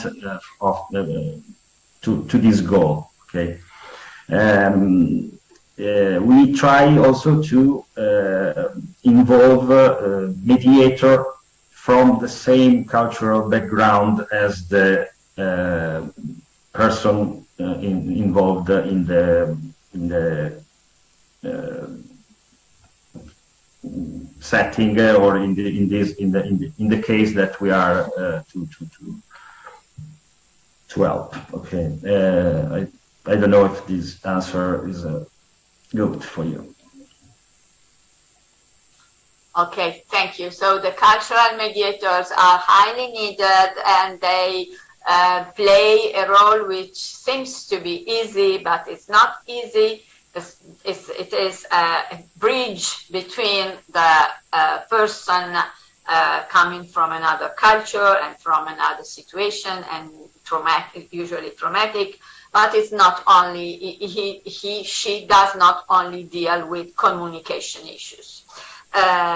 So also in this field we need research, study, and adequate education.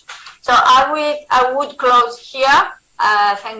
Thank you everybody for this very interesting session, and the audience for their attention and patience.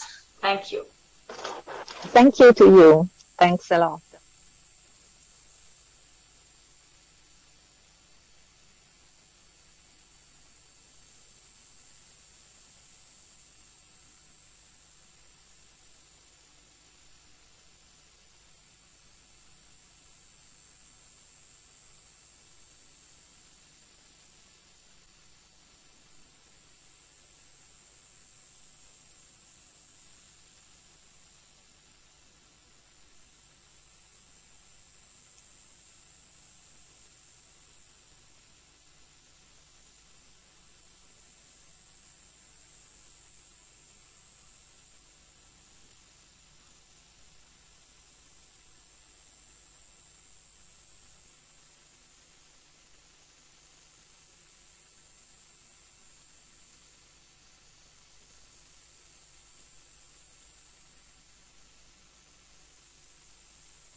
Hi, everybody. Good morning or good afternoon, depends where you are.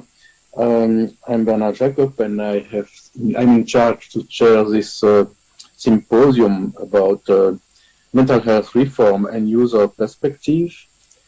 Yes, today we have a very nice and very expert panel of expertise. I would like to make a round table very short and to introduce first Philip. Philip represents user perspective. He is very active in Belgium and he helped us to make a lot of recommendations about our reform in Belgium. It's very important to have users with us in the development of our reform. We have also Marian Farkas is the co-principal investigator of the Research and Training Center and professor in charge of the College of Health and Rehabilitation Sciences at Boston University, US. We have also Simon Wasser. He's a clinical psychologist at Lille Metropole, and he's in charge of international affairs at the WHO Collaborative Center for Research and Training in Mental Health. He's also project manager at the French ministry. We have also Sarah. Sarah is a clinical psychologist, PhD. She's expert of the mental health reform in Belgium. Yes, she represents the future of the federal coordination and implementation of the reform in Belgium for the next year. And we have also, but at least, Michael Lavdas. Michael is also a psychologist in public mental health. He was coordinator in mobile unit during mental health during a long time in the Cyclades in Greece, and also on the board from a very important NGO, EPAPSI, in Athens and Greece. And we'll go now in Bergen to continue the study, but also to make research about refugees. So I think it's a very, very important and interesting panel of experts. And I will propose to you to begin with a presentation from Sarah about the mental health reform in Belgium, and also continue with Philip, who will add some personal aspect from his role in the reform in Belgium with the user representative. So, Sarah, the floor is yours. Thank you, Bernard, for your kind introduction.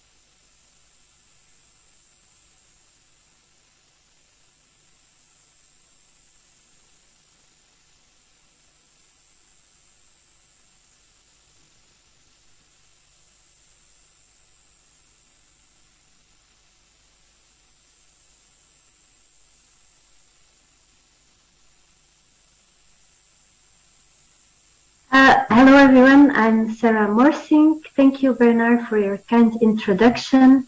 And I will start with the first contribution on the mental health reform in Belgium and the importance of the user and family perspective in that reform. So normally you can all see my slides right now. So this contribution will be about the user perspective in the Belgian mental health reform. If you'd like to know more about mental health reform itself, I'll be giving a keynote on Saturday, so tomorrow morning, about the public mental health perspective in the mental health reform. But very briefly, just so you can understand what we're coming from, the Belgian mental health reform, the idea is that we were going to transform. It's already 10 years now that the mental health reform is active in Belgium. And the idea in the beginning was to transform a part of the residential offer into a community-oriented offer to keep people as much as possible into their own contexts, with a vision focused on recovery. So already in the mental health reform, recovery is a key concept where users and family have an active role in their own recovery, in their own pathway back to health. And it's very important that it's really a key element within the mental health reform that there is participation of users and family in the organization and clinical level of the mental health reform. So the global objectives of the reform and the participations of users are to have a representation on different levels, the political level, so that is the level that the highest level, the federal level, but also that of the Flanders and Walloon communities, so that we, as a reflex, always ask for or rely on advice from users and family representatives. But also we encourage that there is a place for users and families in the organizational level, and also that on the clinical level, we value the expertise of users and families in helping other users and families regain their mental health. For this, we rely on 6 partners, on 2 user associations, 2 family associations, and also scientific partners. And the principles are not only to promote participations of users and family in the mental health care reform, but also support and coach them in doing so. What is participation? Over the last 10 years, there was this movement in the reform to deinstitutionalization and recovery-oriented work. And this can only happen when there is an implementation, when there is attention for participations of users and families or relatives, because users and their entourage are an essential resource in addressing and preventing psychological problems. And together with peers, they are innovative partners in mental health care at different levels. So we rely on active collaboration and see them really as equal partners in our mental health reform. And so we distinguish 3 levels, as I already told before. We have the macro level, which is really the policy level, where we, as a reflex, include and listen to, integrate the voice of users and families on in groups or committees that make decisions about mental health care. On a meso level, so really the organization, or the level of organizations, where we stimulate and motivate people to also include the user and family perspective, and on the micro level, where individual providers and individual care services can also rely on the expertise. Here was a general participation scale that was created within a work group in Belgium to really show and monitor how participation happens on all these 3 different levels. The first level is, of course, being informed. This means that users and participants do not really belong to the group that makes the decisions or organizes care, but just after ad hoc informs people or users and family about what was decided. So that's, of course, the lowest step of participation. 1 step higher is reflection. So where users and family do not yet belong to the group that makes the decisions, but the group does takes into account the reflections made by participants, user and family participants. 1 step higher is really implicates these user perspectives into the work group or the follow-up meetings, so that they really have a voice. Still 1 step higher is really involve them in the project's organization and really explicitly ask for their recommendations to policies and their opinions. So they're not just present, but they're really within the center of attention. And then you have the step in which the representatives feel comfortable enough to really weigh on decisions and make important decisions together. And even more importantly, also feel comfortable enough to deny or to say if they are not okay with certain decisions that have been made, to refute. And of course, we strive to always involve users and the families in the highest possible level. So within the mental health reform, we have mental health networks. Those are committees of important professionals and organizations that on a local territory in Belgium organize mental health together. And in each network, also user and family representatives are, of course, present and members of this committee or council, and they really act as ambassadors.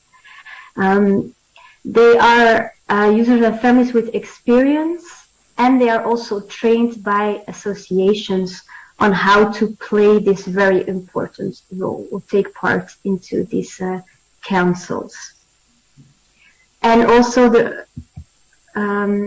we have a couple of recommendations that are really important in order to make sure this participation works. And the first is really to support users and family experts in this operation, to answer questions, to support also with technical and logistical support, to allow them to take part in training, to promote the concept not only in users and family organizations, but also in networks or other organizations, and give also regular feedback about participation. It's also advisable to have a fixed fee or an allowance that makes it easier for the user and families to participate. It's also advised that care providers really actively go look for volunteers in their own organization and to test if participation in each network, but also each organization is present. It is really important to give caregivers the chance and the time to participate in all organizational level within the networks. And to really let them be present also on the high level on strategy meetings. And it's also really important, we found, that they can regularly have supervisions or peer meetings together to learn from each other and how, and maybe talk about problems they encountered in their roles. And also basic training will help them a lot. And here we of course have in Belgium in the mental health reform already more than 10 years of experience of introducing participation at the organizational level. And there we have some an evaluation here on what the added value is of really of this participation. And this added value is felt not only by the users and family representatives themselves, but also by the organizations and the government as a whole.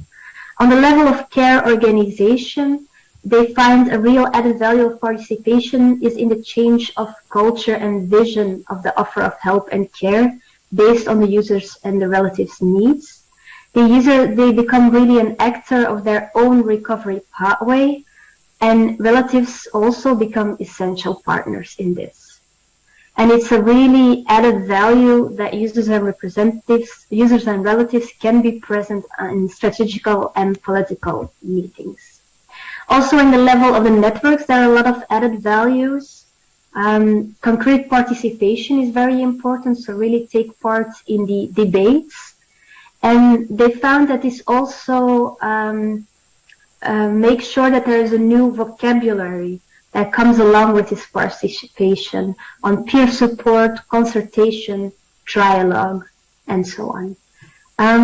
The creation and multiplication of relay locations for users and relatives, the development of exchange and sharing group between users, relatives, and professionals are also really important and an added value.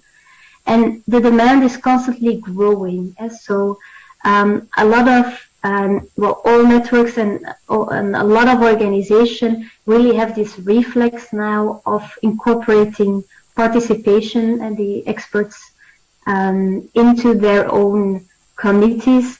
So there's a growing demand also to ask for more users and family representatives.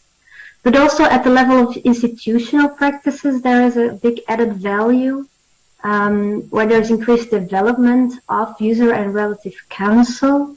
There is also solicitations of users and relatives' expertise to rethink the institutional framework and structure. And professionals also refer more easily to associations of users and relatives when they know and work together with representatives. Also at the level of users and relatives, there is an added value. There is increased participation. Their voice is heard. They are also more activated to contribute. Also on the clinical level, recovery and is more integrated in their mental health care. And the relatives also found that they're more recognized for the important role that they play in recovery and in mental health of users.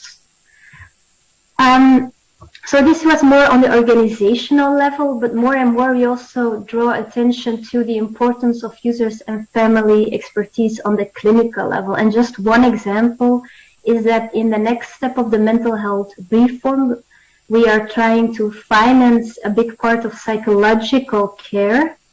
And in this psychological care, we also value users and family as co-animators of psychological group interventions, so that we don't only have the clinical psychologist or orthopedagogue who has a professional expertise, but also besides that, really value what users and family can contribute to other people in need.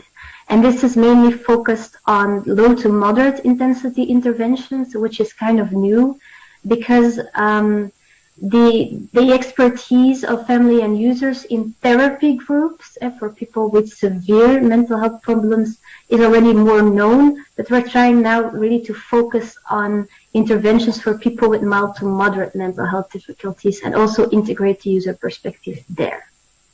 And so it's not only invite users and family representatives to take part in these group interventions, but also co-develop them and evaluate them. So this is really the newest step and still has to be assessed. So this was my part on the importance of the implication of users and family representatives on the organizational, on the governmental and the clinical level in the Belgian mental health reform. I already thank you for your interest, and I would like to now introduce to you Mr. Philippe de Keersmaker, who is also from Belgium and who is a user representative who has already done a lot of participation, has already done, given a valuable contribution to the mental health reform from his perspective.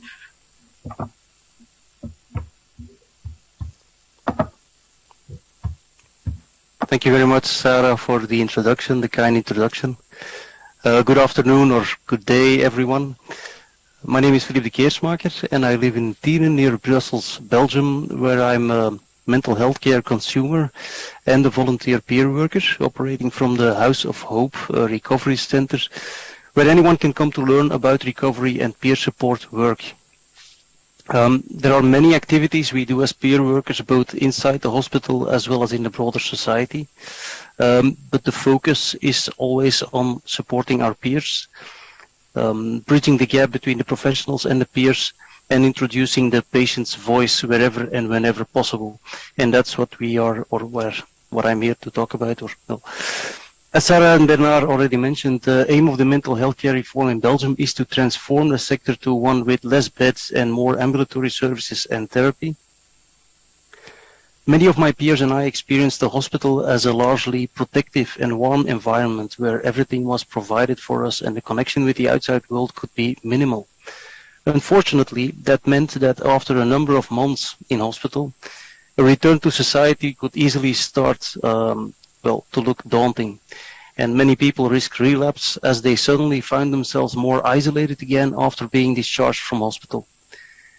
This is one of the reasons why the government aims to reduce both the duration and the number of hospitalizations. replacing them with a focus on early detection, prevention, and more outreach support in people's homes and neighborhoods on the one hand, and more intensive inpatient hospitalization for those that truly need it on the other hand. Another important, very important cornerstone of the reform is the implementation of the recovery vision. More than anything else, it's a mindset reform for caregivers and patients. Self-direction is an important concept, and it requires assertiveness in the patient and an openness in a professional to really listen to the patient and come to an agreement on how to best advance the situation. To organize the reform, national and regional reform meetings, such as Sarah was talking about, are held on a range of topics, such as, for instance, recovery-oriented care, continuity of care. I follow a meeting on continuity of care in suicide prevention, for instance, and the regional adaptation of the new first-line psychological care convention, which Sarah, again, just mentioned. All stakeholders are present in these meetings, including the patients, which are represented by patient representatives such as myself. We are supported by patient advocacy organizations that receive funding from the government, and we get together in monthly meetings of our own to discuss our work and learn from guest experts. We're also invited to make recommendations to the government on issues we find important to improve or handle differently.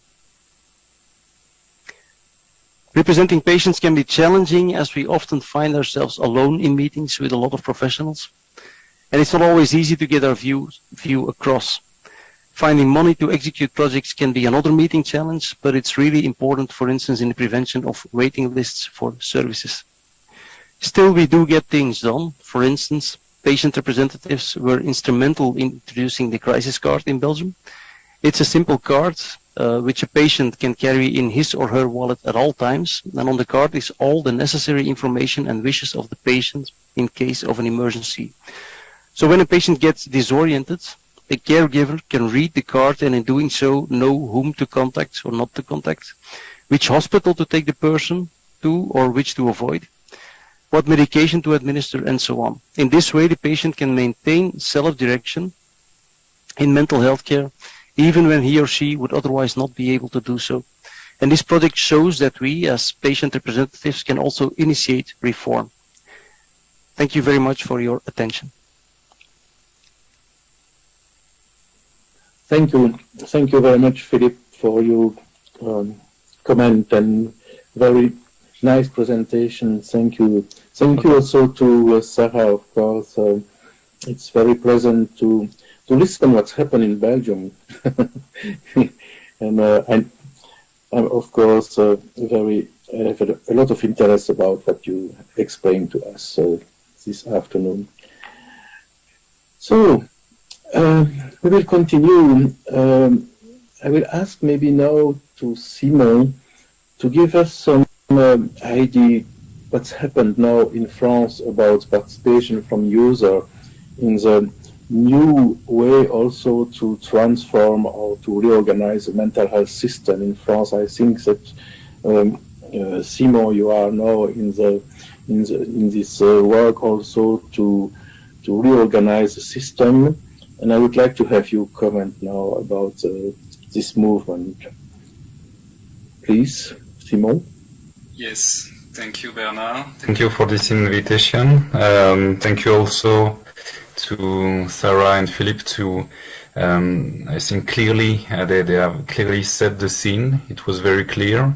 And that's why I think now it's not the time anymore to discuss if participation if needed, but the real question now is how to implement effective participation at different level.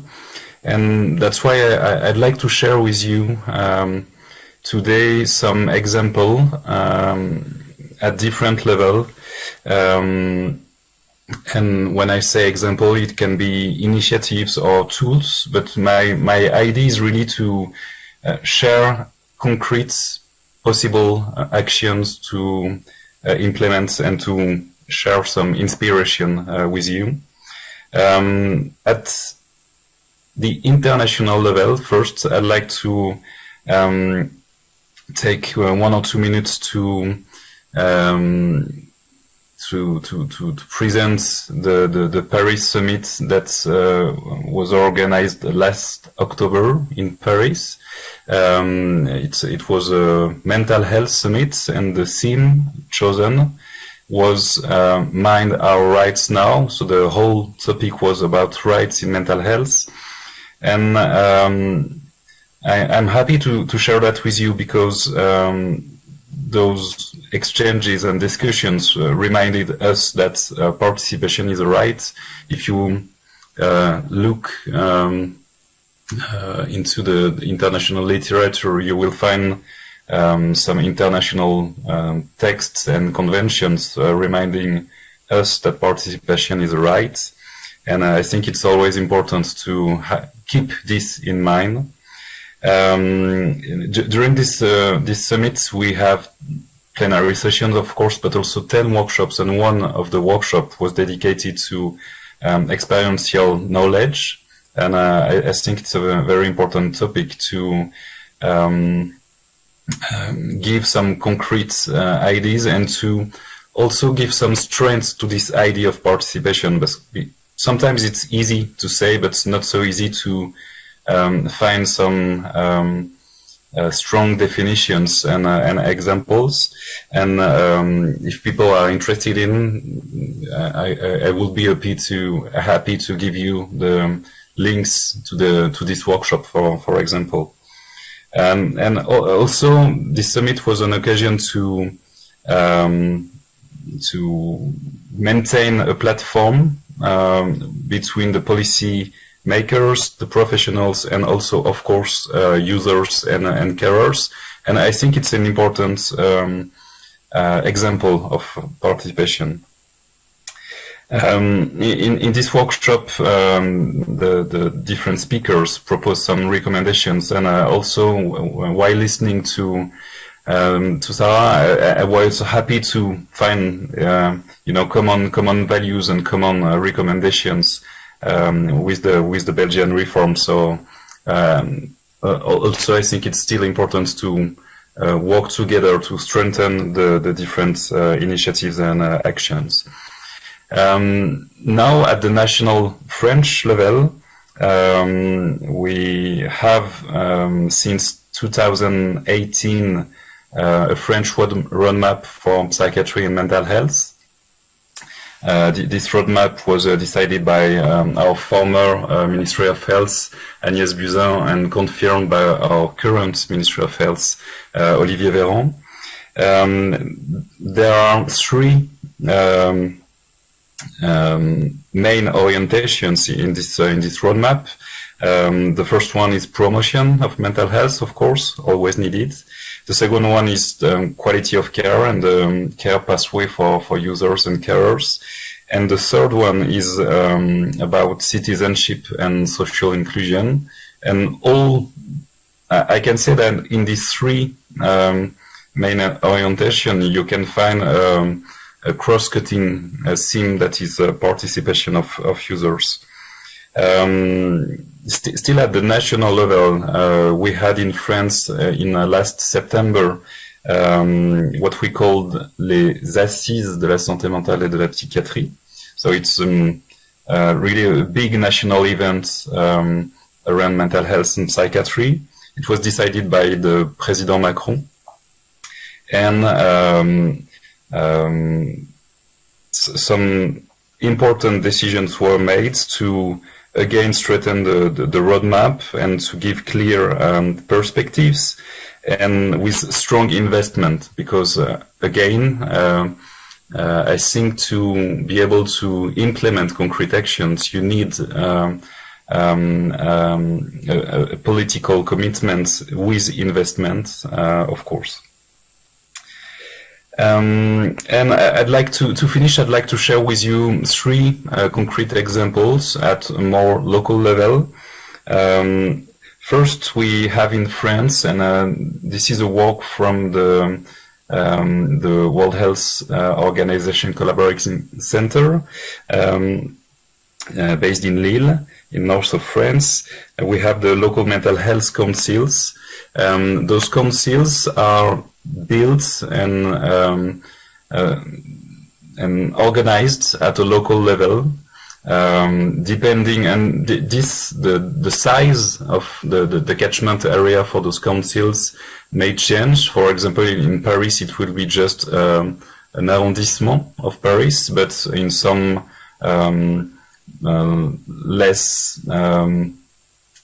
some areas with less inhabitants, it will be a gathering of 5 or 6 little towns. So it's really something flexible to be coherent with the organization of care. And these councils are a platform gathering all the stakeholders that are implied around mental health and social inclusions, of course with mental health professionals, private or public, but also with general practitioners, also with local elected representatives, also with the police, and all the stakeholders and actors that should be involved in mental health issues, have this concertation platform. And it allows to find solutions together, because again, I think that when you talk about psychiatry and mental health, you can find all the solution by yourself. You have to build strong partnerships with all the stakeholders.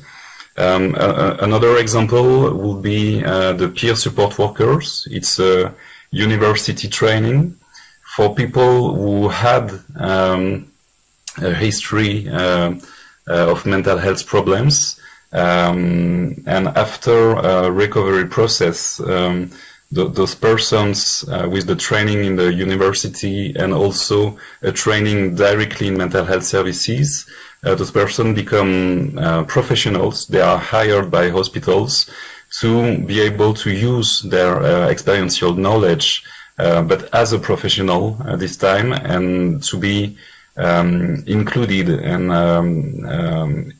directly in the mental health teams in mental health services. And also, last example will be if you are looking for some ideas to implement directly in a mental health service. In my own mental health service, we work for now almost 10 years with spokespersons, and those spokespersons, in French it's porte-parole, are people using the mental health services, currently using the mental health services. We organized elections, and we now have 5 or 6 spokespersons that will participate in the organization directly in the service, not in the clinical meetings, of course, but all the organizational meetings to be able to share their experience. And we have to say that it's very, very useful to help make the voice of users of the service stronger and to be heard, and to find also some solutions to sometimes very concrete problems that sometimes professional we do not have the time to see it or understand it, but with this kind of organization, it's really enriching the organization of the service. So in conclusion, I would say that with this kind of international momentum, because I really think that for some years now, there's really a momentum around mental health, around rights, around recovery-oriented approaches, but also with the help of political support, it's really possible to implement initiatives at different levels, and it's time now. Thank you. Thank you, really, Simon. Simon, you spoke about this local authority organization, which is very important. I think it's a very good example also for us, also for you, this idea from a public health perspective. I think it's very important to work with local authority directly also. And thank you. Also, this summit in Paris was also a very important message from all the different authorities from the different countries. I think you're right to say again that international event like today, for example, is very important for us and for all the different stakeholders from what we are doing all together. Thank you, Simon. And now I will ask Mikhail Lavdas from Greece to bring also idea or initiatives that you are organizing in Greece, or of course for you, Mikhail, with you also international experience, very important. So Michael, the floor is yours. Thank you. I'll just, if it's possible to share just one or two. You have a, sorry, okay, you have a, is it okay for everybody see? Is it okay? Okay. I see, yeah. Yeah. So thank you, Bernard, for this introduction. I think that it's really a big issue. I will try to focus in just one or two snapshots of mental health in Greece under the user perspective.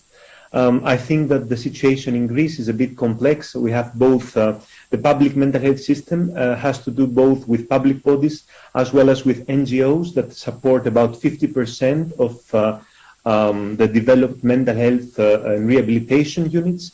It has been ongoing for too long, actually, starting from the point that Simone raised, that it's about time. I think in Greece we are past this time because it's been ongoing since the 80s, and I think that it has to be moved forward so that mental health institutions are totally reformed into small community units, because in Greece there are many interesting examples, there are many interesting good practices about mobile mental health units which are spread all over Greece, for example, working with the local communities, working with users, with family members, with all local stakeholders. But I think that the problem, and maybe I can start focusing in this, the problem in Greece is that this hasn't actually affected the policies so much as it should have. Because this is the evaluation in 2013 about the Greek psychiatric reform, which recognizes these important steps about strengthening the user's voice, about defending human rights, and about trying to move to the direction of CRPD and other important human rights documents. But in truth, there is no significant participation in decision-making administration of the mental health units and the mental health sectors. So I think that it's also important in Greece to be able to focus in a top-down as well as a bottom-up approach so that we can actually involve people with lived experience, either as mental health users or as family members, because in Greece there is an important network of family and user associations, which Katerina Nomidou spoke about today.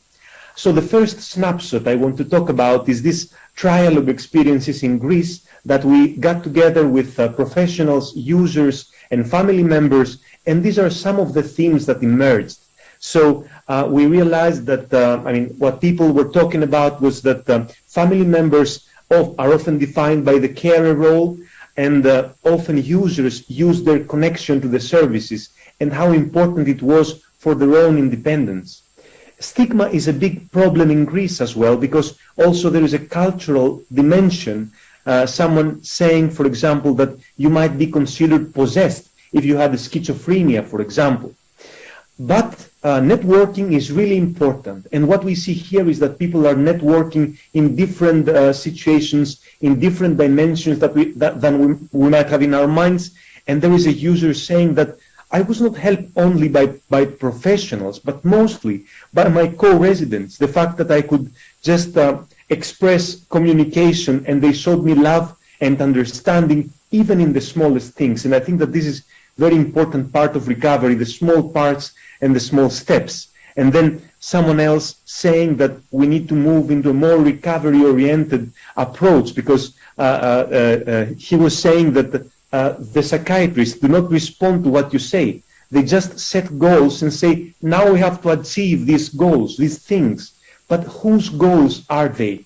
This is what Helen Glover was talking about in the latest WAPR bulletin, saying that the plan, who owns the plans? Whose plan is this?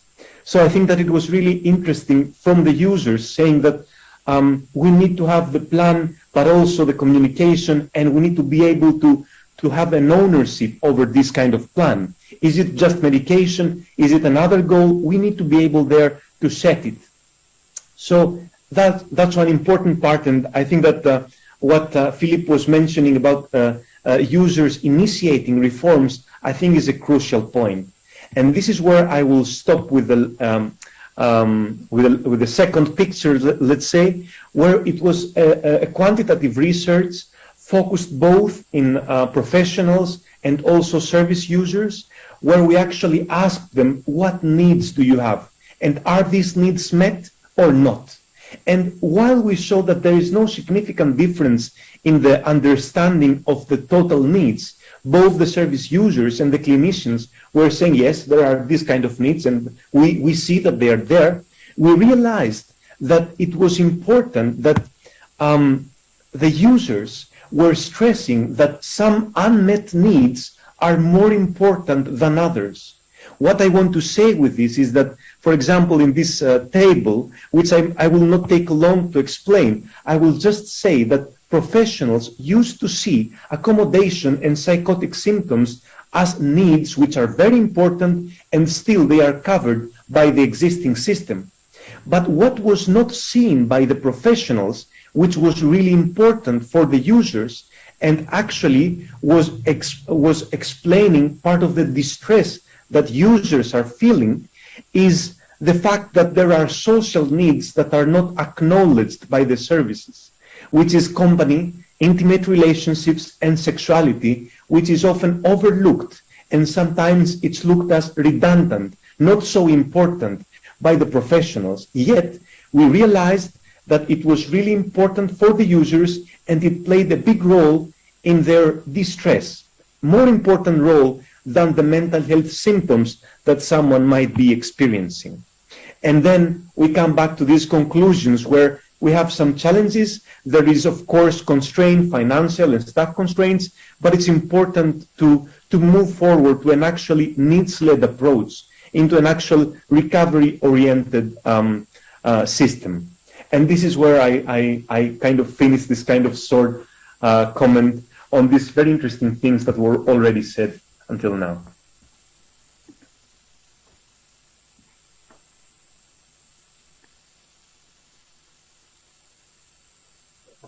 Thank you, Michael. Thank you very much for this very interesting presentation.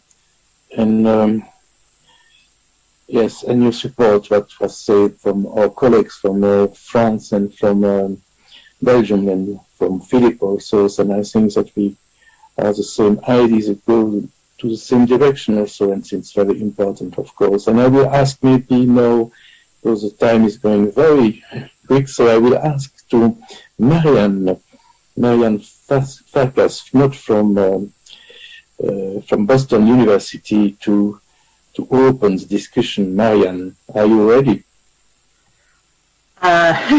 Yes, I don't have a written talk. I am reacting or discussing the perspectives that were presented. So first of all, just let me congratulate all the speakers who have spoken so far. You've, from my perspective, touched on the most important issues. I think the thing that strikes me, I've been doing work in recovery since 1990, is how this user participation movement has an ebb and a flow to it, and how much it's influenced by international developments, which is really striking to me. Simone talked about the elected representatives who operate in decision-making circles in Lille, if I understood correctly, at least in the general environment there. And I think the first time I heard about the Swedish Parliament of Users was in 1992, So it's interesting. I'm not saying that it's not innovative, it is, but what's interesting to me is that each country seems to have similar kinds of threads in the approach that it uses. The patient card that you mentioned, Philippe, I first heard about that in the user movement in Holland in early 1990s, I believe, and it's something that we picked up as well. Instead of a medic alert bracelet, it was a bracelet that indicated what I wanted in a time of crisis in order to give people more voice. And often when I think about, you know, the history of all of this, I mentioned that the first documented case of user involvement that I was able to find was 1536. In 1536, there was a patient-run hospital in Granada in Spain, run by this fellow whose name was Juan de Ciudades. And the reason I bring this up is because I think, as Simone mentioned, you know, the focus on citizenship, on representation has been a long struggle.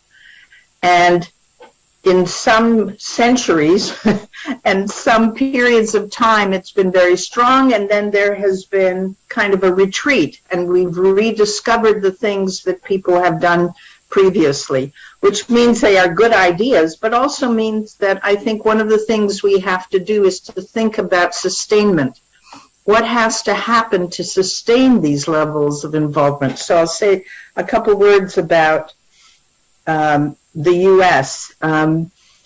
The user movement in the U.S. started in the end of the 1960s and the beginning of the 70s, and at that time it was very political. And then it became much more service-oriented over time. And finally, I think the direction that was taken in the U.S. was not as structural as it has been in Belgium and in France from the comments that have been made, but more individualistic in the sense that the push has been to get people with lived experience hired into various positions of influence, rather than creating a council or creating an advisory group, having people who run the mental health system be people with lived experience. I mentioned, I think once before, that the director of the federal agency for the United States, SAMHSA, was until very recently a person with lived experience, and that changed a lot of policy, which hadn't happened until we did that. And that could be a function of the way the United States operates, which is very individualistic.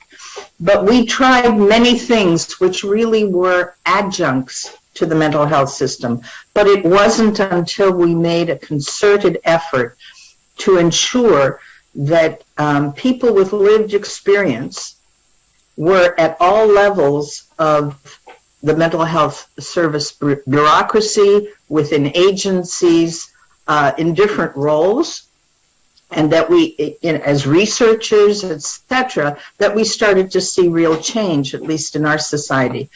So I represent the Center for Psychiatric Rehabilitation, which has been in operation since 1979, and we do research and knowledge translation. And at this moment, 60% of our staff are users and professionals. And what that means is that everyone from the receptionist to trainers and researchers are include people with lived experience. 10% of our staff are families. That's just how it operated. So I think in our experience, we found that finding a way to value that experience as part of the array of roles that exist helped to break down some of the barriers that we had been knocking our heads against for decades until that period of time. So I wanted to make that point. The other thing I wanted to say was that I think the first time I went to Belgium, Bernard, is somewhere around 2006 or 2007. And I am stunned by the amount of progress that was made. It was a system that was very institutionally focused what I remember when I first came. And the amount of advancement that you all have made by having such an organized change process is really remarkable, Again, in comparison to the US had no organized change process. People just did whatever they did, and it was kind of like throwing mud balls at the wall. Some stuck and some didn't stick. And I wonder if that's why it took us so long. So at this point in time, there is an association of peer supporters. They set the standards for peer support service delivery. I'm not talking about providers who have lived experience now. I'm talking about the specific role called peer support. So they have credentialing processes like social workers or any other discipline. And for the US context, the thing that is really important is that insurance companies now cover peer support workers within mental health agencies because they have this credentialing process. And that also cracked a nut that we had been trying to crack for a very long time. Peer supporters had been for years volunteers in the mental health service or had been paid peanuts, meaning nothing or almost nothing, and had been relegated to very concrete and menial tasks. The unique contribution that they could make was not recognized because there was no billing category for them. Now there's billing categories, so no one talks anymore about whether you have peer support in mental health services because it's a given. That doesn't mean that everyone has it, some people don't, but it's no longer stunning. It's part of how regular service delivery is conducted. So the international influence, the amount of time that user participation has been present in mental health, those two things I wanted to talk about. The different kinds of processes that we use in our society to make user participation valued and recognized. Those were the three main things that I wanted to mention, and sort of the organized change process versus kind of chaotic and evolutionary change processes all have their strengths and their drawbacks as they are reflective of the societies in which they were designed. But I think the real question going forward, as I said before, is really how do we sustain this? How do we sustain it so it does become a regular part of how we do business in our countries? And I bring that up particularly because we've just had 4 years of a gentleman called Donald Trump who set us back about 55 million years on all fronts, including in mental health, because all of a sudden he changed policy and started to value control and, if I dare say it, fascist kind of policies on all levels, and that started to reappear in mental health services. So the valuing of authoritarian methods of delivering services over the more democratic and inclusive methods of delivering service was kind of a side effect of the way that he was progressing. And thankfully now we're trying to turn the wheel back again. But at any rate, it has made the issue of sustainment sort of uppermost in my mind. If he could change things so quickly, what can we do as a group to try to ensure that the changes that have been made actually stay integrated into the societies we've got? And in a way, that was part of what Michaelis was saying in Greece, that they've made a lot of strides, but it hasn't reached policy. And how do you do that? Okay, that's the end of my reactions. I hope it's useful. Yes, for sure, Marianne. Thank you very much. I think it's very useful, of course. I don't know if we have time. I don't know if we can organize this, but we have 5 minutes. Maybe I could ask if there are questions or comments. I don't know if we are in direct or with people in the room. I don't know exactly because we are far away from Abu Dhabi. So I don't see any answer. Bernard, I think that they are on a different, they entered in a different link. So maybe we wouldn't see who is there are no or questions. not. But I don't know. No, I receive a message that there's no question from the organization.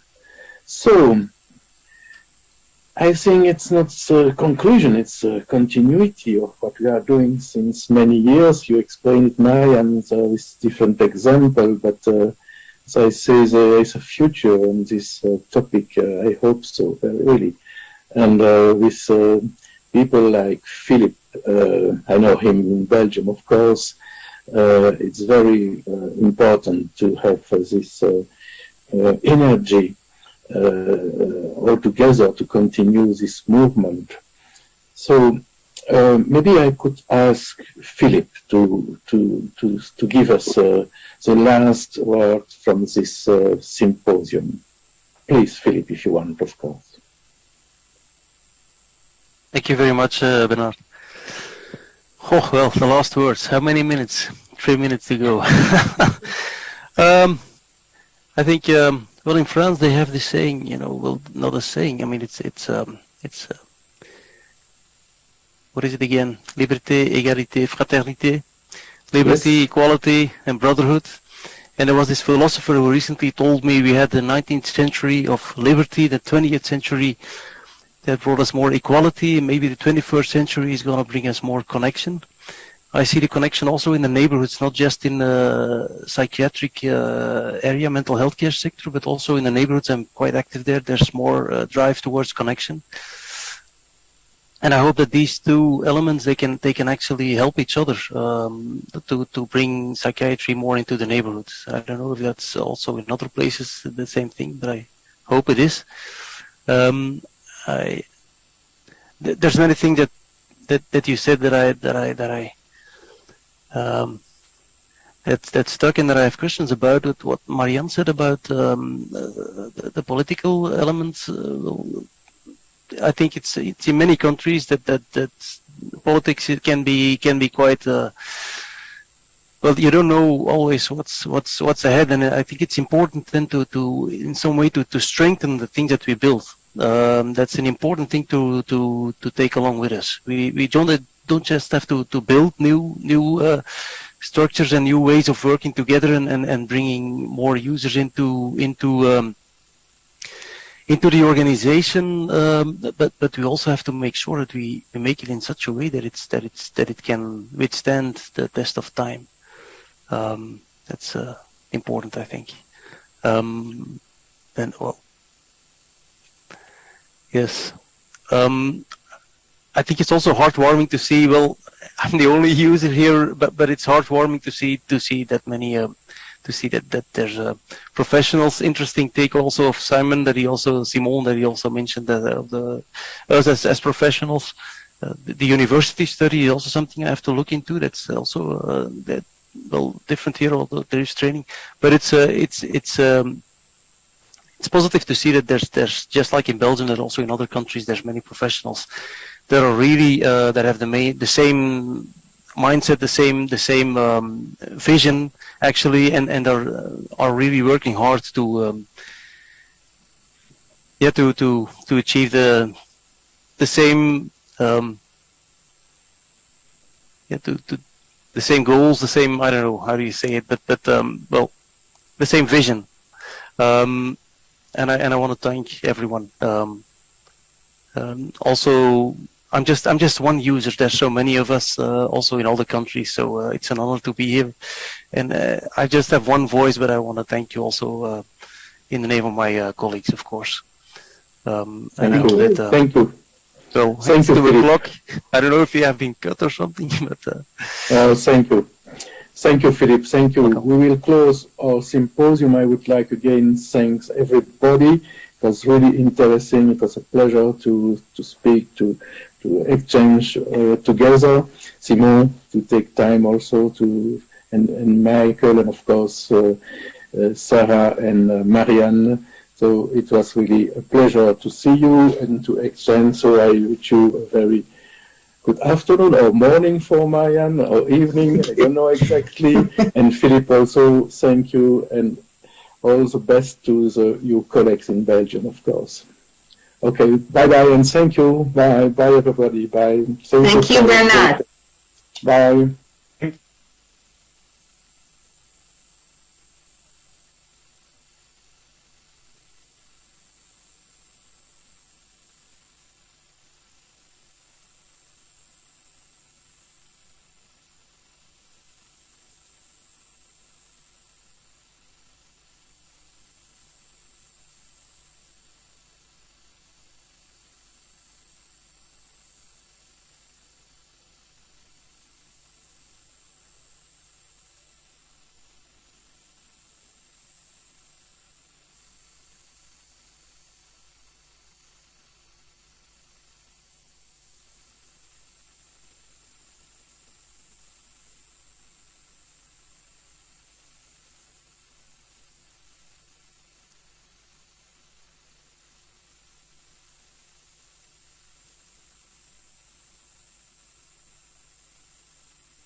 Okay, so good afternoon, everyone.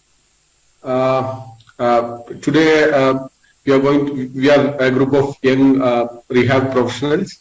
We are going to introduce some of the emerging models in psychiatric rehabilitation. So we have total 4 presentations. Our presentation will start by Sripriya Menon on care at doorstep model. That is one of the innovative model.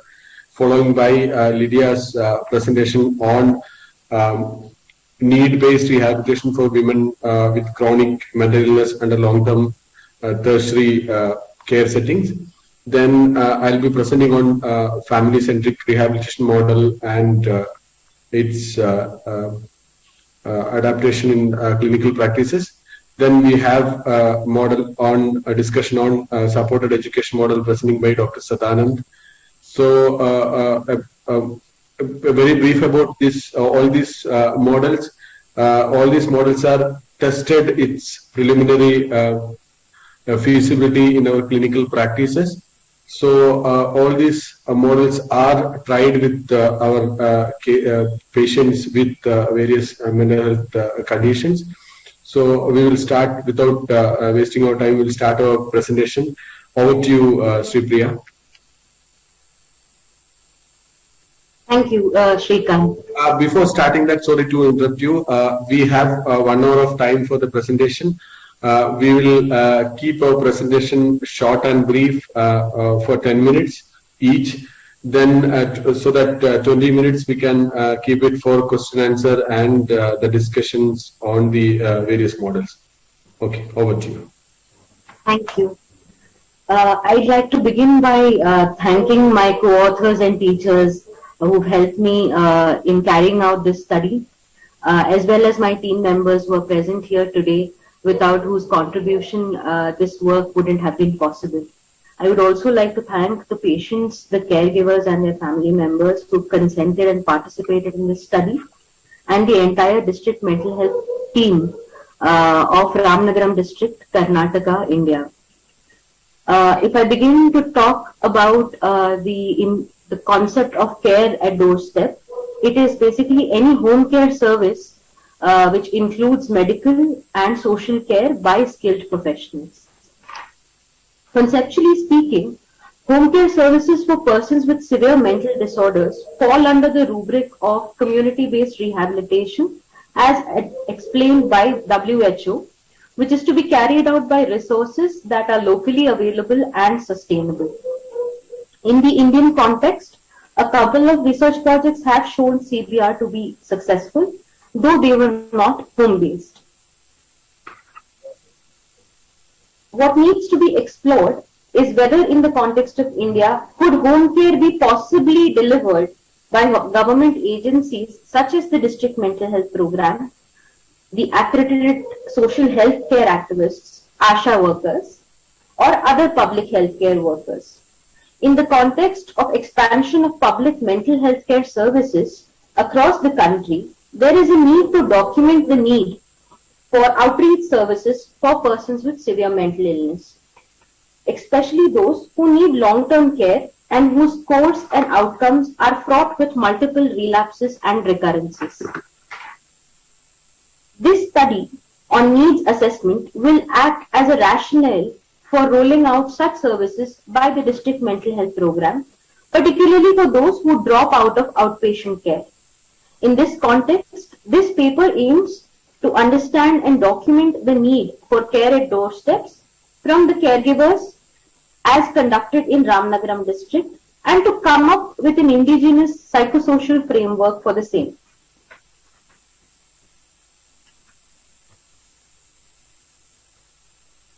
The design of the study was descriptive, where a qualitative inductive methodology was adopted.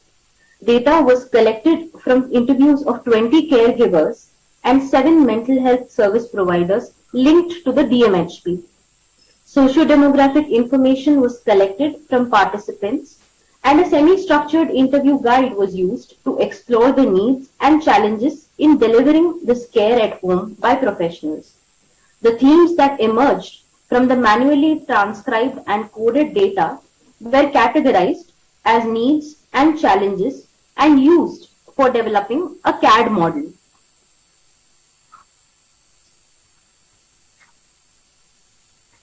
The themes that were elicited from this study include themes that were generated from caregivers and from stakeholders.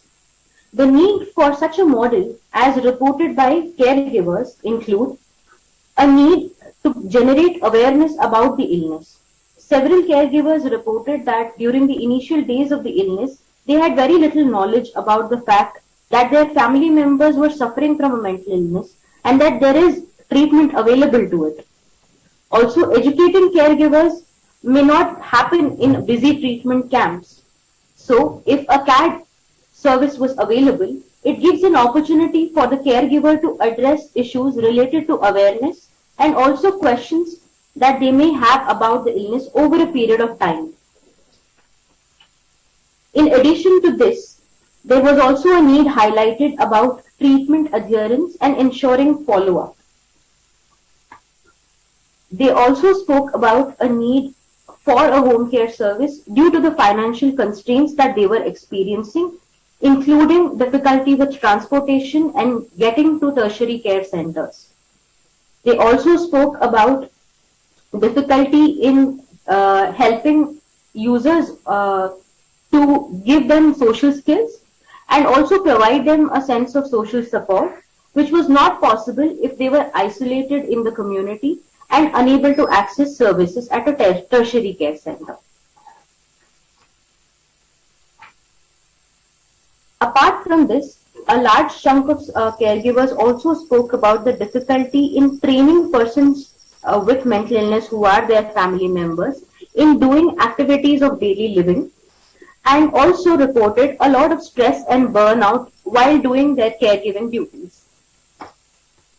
When we spoke to stakeholders who are part of delivering home care from the District Mental Health Program, some of the reasons that they cited for the need for such a program to be developed included reducing stigma in the community, early identification and intervention that is necessary for the patients, and also several other reasons that are part of running a program from the district level.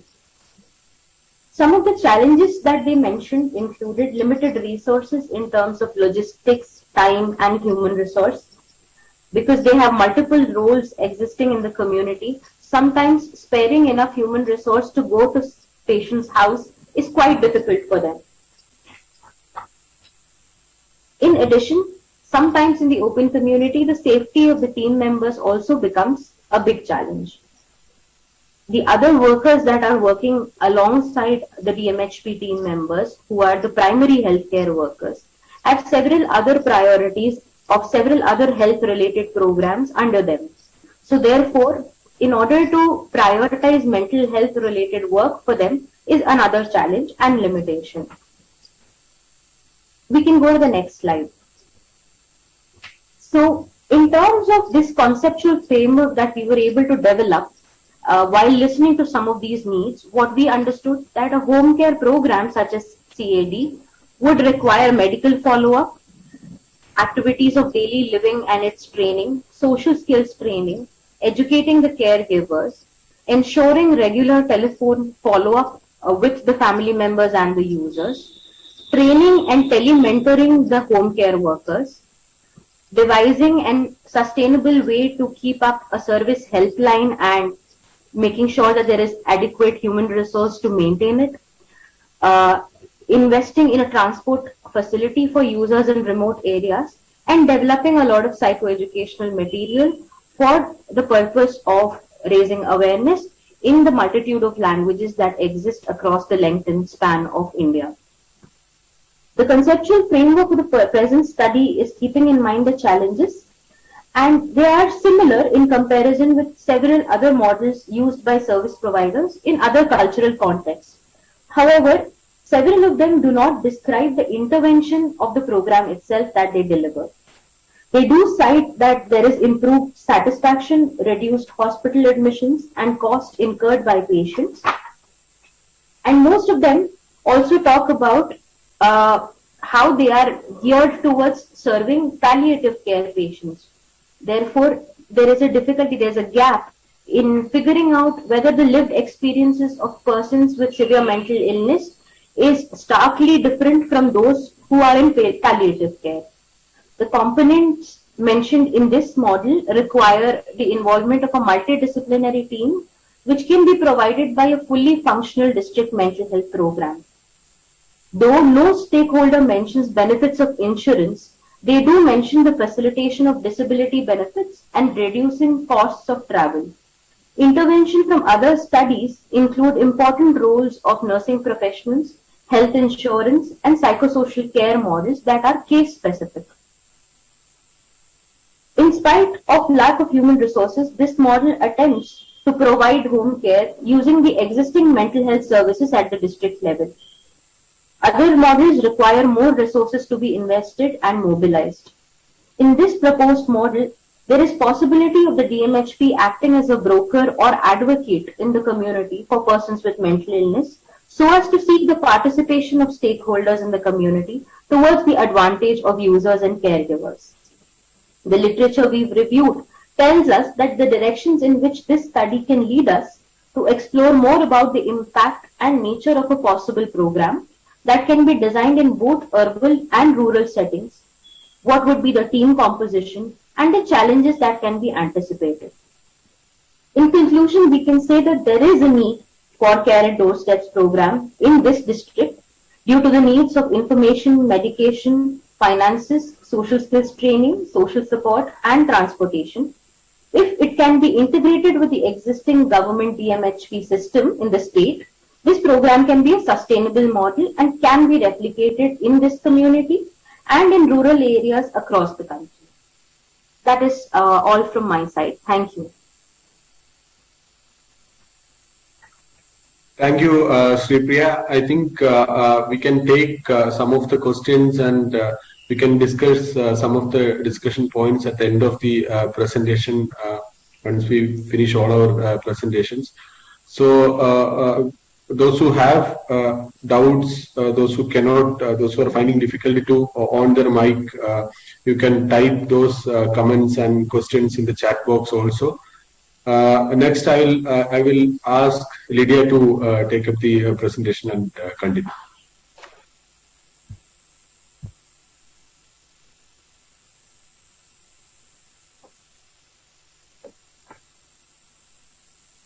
Can I start?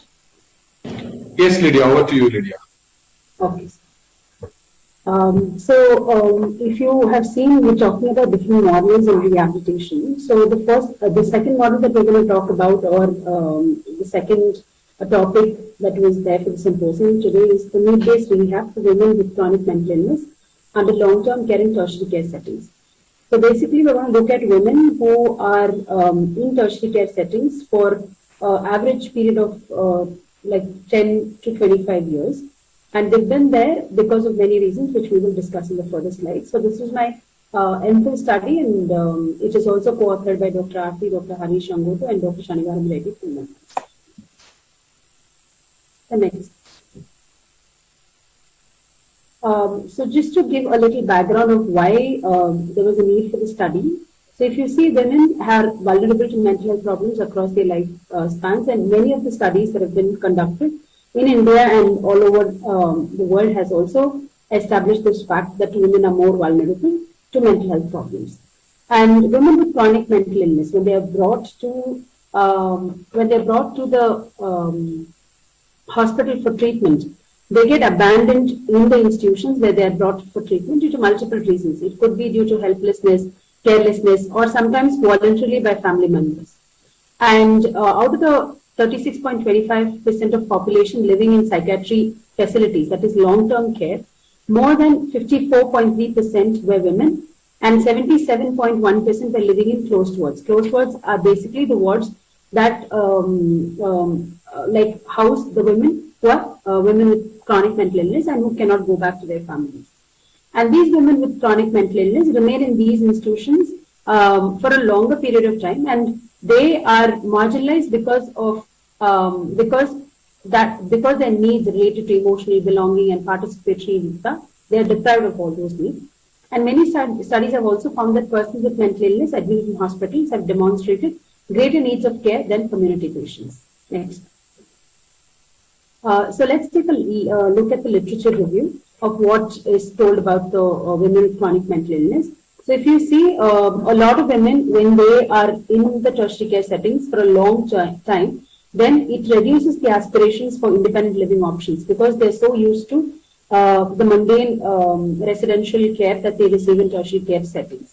And there is a need to assess the functioning and needs of patients soon after their recovery and program appropriate interventions.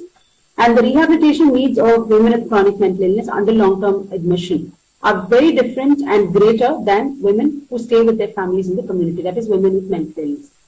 And studies have also emphasized that enabling patients' rights is the key for effective rehabilitation. Next. So, based on the literature review, two types of needs were broadly teased out. So, it is both done, these studies have been conducted both with persons with mental illness and mental health professionals. And overall, we teased out two broader needs. That is, one is express rehabilitation needs, that is expressed by the person with mental illness itself, and the other perceived rehabilitation needs, that is anybody who is involved in the care of persons with mental illness. Next. There have also been experimental studies that have been conducted to compare the outcomes of rehabilitation and interventions conducted on severe mental illness or the others, chronic mental illness, using either randomized controlled trial design or quasi-experimental design. So results indicated that interventions were effective in symptom reduction, disability remediation, increasing social participation, functioning in personal, family, and cognitive areas, and also in vocational activities and overall functioning. There's an improvement in overall functioning. So there were 3 studies that were conducted, 2 in India and 1 in Netherlands. And all the other above studies, that is the experimental studies, have concluded that rehabilitation interventions have significant impact on the recovery of a person. So what was the need for the study? So as observed, the rehabilitation needs of women with chronic mental illness under long-term admission have greater needs. And in an institution setting, the needs in different domains cannot be fulfilled. And also there is a dearth of literature about evidence-based rehabilitation interventions for persons with mental illness, especially for women with chronic mental illness living in tertiary settings. And so in order to improve their quality of life, even before their reintegration into the families and community, we decided to do a study to understand what are the needs and then develop a rehabilitation program based on their needs. The study was conducted in 2 phases. In phase 1, the rehabilitation needs were assessed using qualitative interviews. It was a qualitative exploratory study. And in the phase 2, a rehabilitation program was developed and implemented in the ward where the women with chronic mental illness lived. Next. So based on in the phase 1, based on the qualitative interviews, a number of themes were elicited both from women with chronic mental illness and mental health professionals. So if you see, there's the list is not exhaustive, but the list is exhaustive, but we have put only a very few needs here to highlight what were the different needs that came out as part of the study. So there were recreational needs, reintegration needs. I'm not going to run through the entire list, but then these are the list of needs. Next. So based on the needs, we designed the entire rehabilitation program in 3 levels. In level 1, that is interventions at individual level.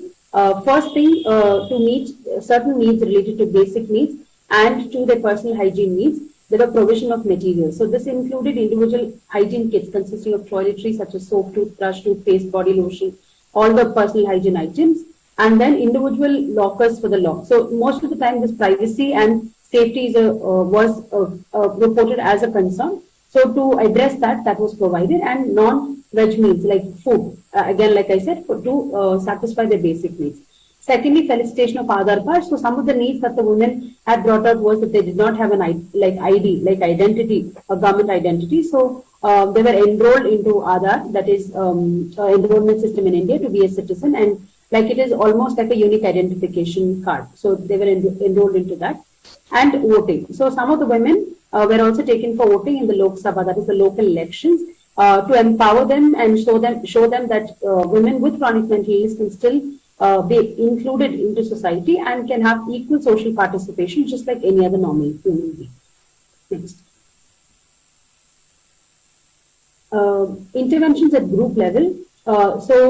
In the group level, there were about 30 to 40 women. So in the group, we used to conduct activities to facilitate leisure and recreational needs such as games, art and craft, walking and excursion, group therapy to enhance belongingness and resocialization and to provide emotional and social support, and educational groups to psychoeducate them about illness, give them awareness about their rights, skill training and activities of daily living training, yoga classes, cultural activities and commemorating significant festivals and days, again, to make them feel part of the society and to encourage their social participation, and provision of materials for group activities.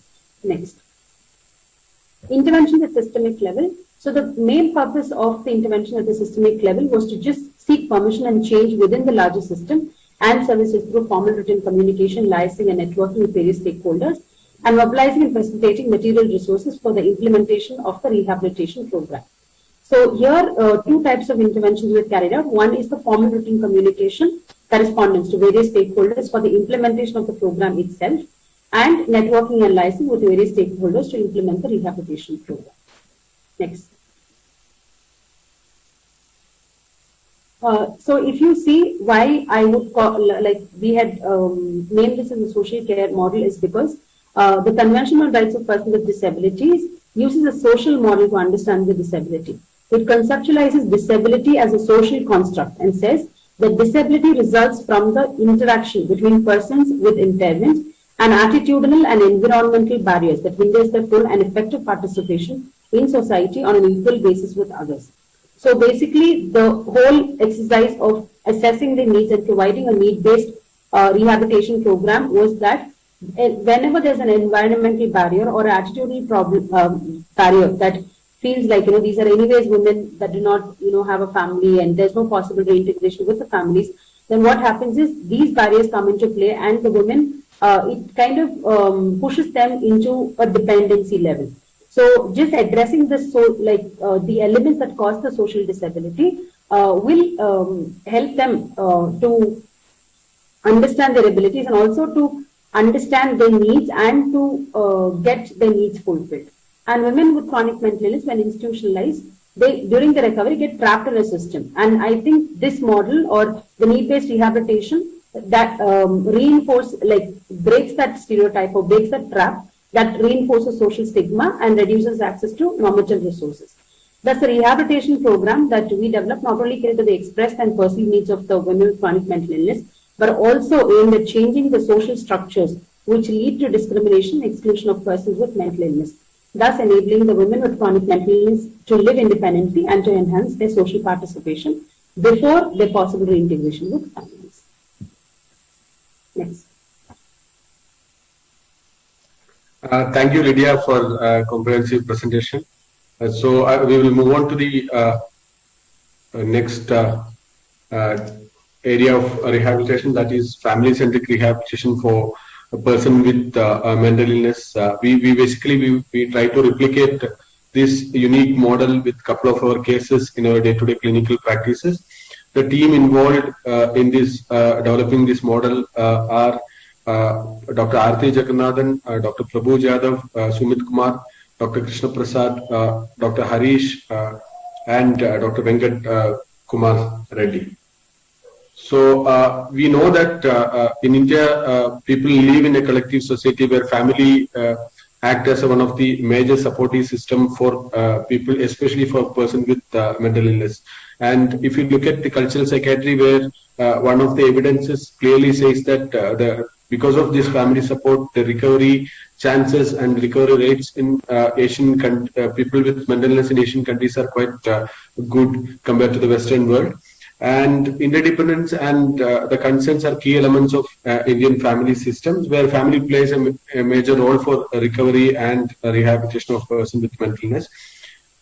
And we basically uses different strategies for psychiatric rehabilitation, which involve mobilizing community resources to create opportunities, manage stigma in the community, addressing the self-stigma in the person with mental illness, enhance social support for person with mental illness in all the levels.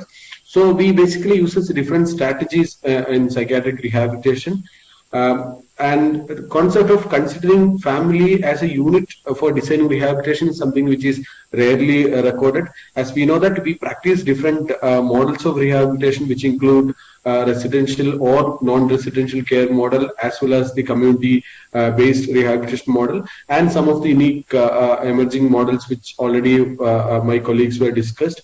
So considering family unit itself is for designing a rehabilitation plan is something which is not well documented in our literature. So we would like to give this particular idea about this particular model through a case illustration, where we had a family of 4 inclusive of parents, 2 sons. They belongs to a lower class socioeconomic status. They were Muslim by religion, religious background, and they belongs to an urban locality. And 3 of the 4 family members were affected with mental illness, and we also suspect that they had some mitochondrial disorder. And the father is the only earning member. He was aged, and he works as a seller of scrap items.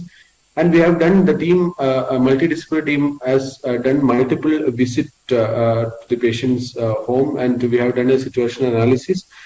And we found that the entire family lived in a extremely deprived state within the one-room home that was uninhabitable. There was no safe drinking water and sanitary facility in the house. And the floor of the house was lit with unhygienic rooms completely covered with dust, and windows were broken.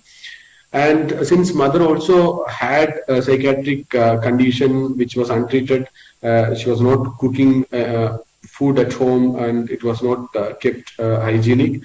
And father used to bring food from neighboring houses or nearby street or nearby schools to feed these other family members. And the secondary support in terms of neighbors were not very good. They were not forthcoming to help the family. So these are some of the challenges faced by the family. It includes untreated mental illness in multiple family members, lack of permanent and hygienic shelter, unemployment due to mental illness in both the sons, extreme poverty because of all these factors, lack of social support, which include primary and secondary support, lack of awareness about help-seeking behavior for mental illness, and lack of awareness of government social security benefits. So we have done a situation analysis. We have identified their psychosocial needs. Then we felt instead of focusing on the son who came forward for the treatment, it would be better if you look at the entire family design for family unit for the rehabilitation purpose. So these are some of the strategies we have used in this particular model. The first one, we have given importance for improving the family health, which include the treatment and regular care for 3 of the family members, then managing poverty of the family, improving competency and optimal level of functioning among the all the 3 people, those who are affected with psychiatric disability, improving their social support by regularly visiting and contacting different sector in the society and different stakeholders, which include the financial support as well as support in terms of their basic needs. Then empowering the family to seek help and the rights, where we have ensured that the rights and the rights of person with the disabilities and various other rights for disabilities should avail to this family. So basically, we have looked at family-centric approach for this case, where family-centric rehabilitation focuses on enhancing the global functioning of the family as a unit in a sense of all members rather than just the person with mental illness. And the strategies include concurrently addressing and minimizing anticipated challenges across the domain, including medical, psychosocial, vocational, as well as economic, which will aid the recovery of the family unit as a whole. And some of the other components of family-centric rehabilitation includes a symptomatic recovery, addressing unemployment, enhancement of family level of social support, reducing family burden and expressed emotion, and networking with various stakeholders in the community. So basically, in family-centric rehabilitation, it is important to work with the different systems in the environment, which include the micro system as well as the macro level systems. So basically, we need to look at a comprehensive approach which include all these systems. Then it is different from family-based interventions, where in family-based intervention, it will be individual-centric, where based on the challenges faced by the person with the disability, we will be designing the intervention plans. But most of the time, if certain issues were not persistent in the family as a unit, we will be focusing on the individual aspect of the person. Here in family-centric, we are taking the entire family as a unit for the rehabilitation purpose. And we know that there are other already established model in the community, like community-based rehabilitation, which is already been successful in and tested in multiple communities, including India. However, if you look at the 5 domains in the CBR matrix, it all basically looks at the individual centric approaches and associated areas. So this is a conceptual model we brought out of this model, where in family-centric rehabilitation model, we have a medical domain, we have livelihood domain, we have social domain, and we have psychological domain. And all these domains are interlinked. And we are basically looking at all these domains in the family as a unit. Then these are some of the strength and limitation of this particular model. One of the major strengths of this model is it focuses on entire family rather than being an individual-centric approach. It involves into one nature of intervention for the process of family upliftment. The overall goal is to develop a self-sustaining system that ensures family well-being and autonomy. And family-centric rehabilitation involve active periodic aftercare that is regular, either face-to-face or through telephone. So a long-term follow-up is something which is essential for this model. And in this model, we basically look at listening with various stakeholders, and active support is required to ensure the effectiveness of this model. So with this model, to that case, we could achieve symptom recovery, and we could adopt some of the strategies to alleviate the poverty and reducing the social stigma, then we could able to train the person for vocational skills and vocational placement. And overall result is a significant and sustainable reduction in family burden and greater empowerment for all the family members. But there are, when we look at this particular model, we also need to look at some of the limitations of replicating this model in a resource-scarce country like India, where we need to have a larger number of mental health professionals to deliver a comprehensive approach like this by focusing all the family members. So, however, we need to test this model in the larger population to see that what are the challenges or what are the benefits of this model when we are applying into a larger segment of the society for person with mental illness. With this, I will just conclude my presentation. Then I will ask Dr. Sadan to take over the further presentation. Thank you. Thank you, Srikanth.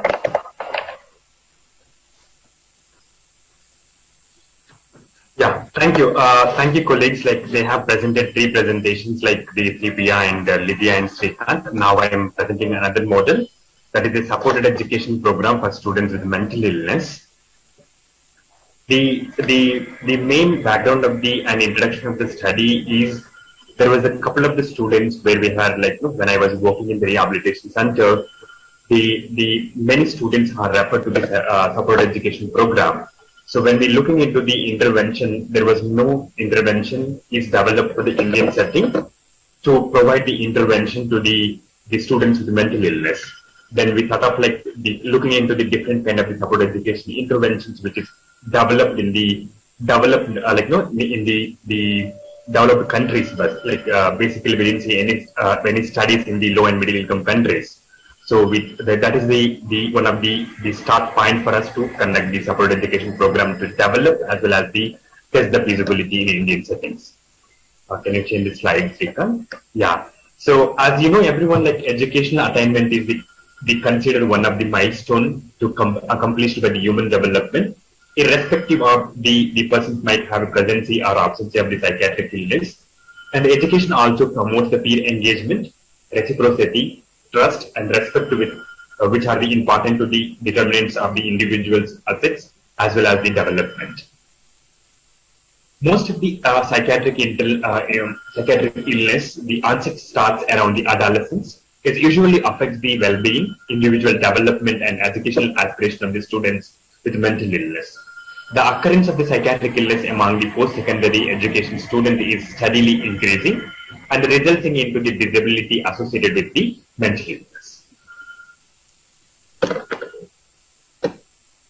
So with this, with this background, we aim. This is the need for the study, and that is where we can see that early onset of psychiatric illness that leads to the fear of the failure, limits in the roles and the functions of the student, and there was many adverse side effects of the medication, discrimination in the academic settings, and the waxing and waning of the symptoms in the cyclic nature that could lead to the poor educational attainment of the students that may be leading into the unemployment, low income, late age opportunities, as well as the poor social functioning. So most of these studies, which is conducted in the developed countries, specifically in India, so they discuss the problem, but without going into any development and feasibility testing of the culturally relevant intervention. So then we felt it is a need to develop one of the important support education program to support the students with mental illness.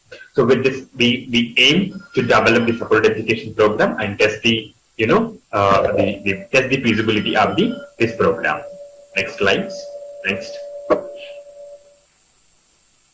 So yeah. So with that aim and objectives, we went to the research flow chart. Actually, we developed the support education program in the first phase with the experts of the conducting into the first we have done the realist review to understand what are the intervention or what are the components are involved in the support education program throughout in the developed and the developing countries. After that, we have conducted in-depth interviews with the mental health professionals as well as the educationalists who are involved in the teaching into the students. So after that, we developed the finally developed one support education program that is validated by some of the experts in the mental health settings. In the second phase, actually, we have done the feasibility testing, which is developed in the first phase of the study. Next slide.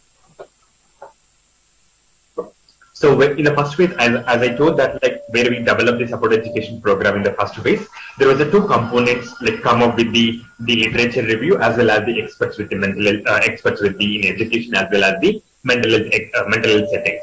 So the first component is the psychosocial support education program with the students and caregivers that is having almost 13 components to work with the students and their family members. And the second component is the educational program that academic colleges or institutions, we need to work with them. So there is also come up with the different kind of the components in that. So I'm not going to be the different components like in detail, but it is totally we have a 14 components. So where the second phase, we have the feasibility tested support education program. We follow the particular research methodology in the second phase. Yes, so we follow the research design that is like mixed research methodology, that is a qualitative, quantitative. We adapted for that quasi-experimental research design, the pre and post without control group. Further, we combine the action research and the case study method was used to providing the supported education program for the students with mental illness.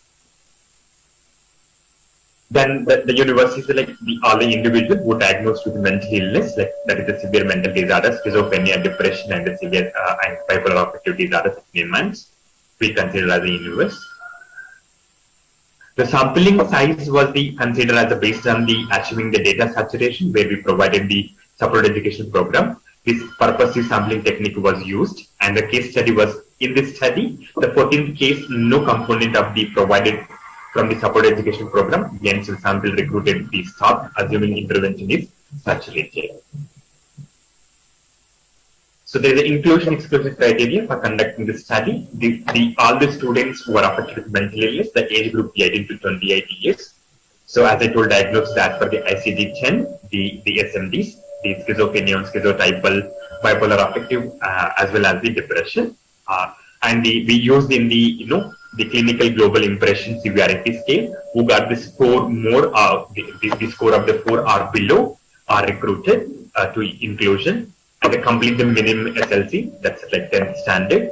They're willing to use the mental health services provided by the support education worker, and provide the written informed consent as well as be able to communicate in the oral in English, Hindi, and Telugu language, that is the local language in the particular state.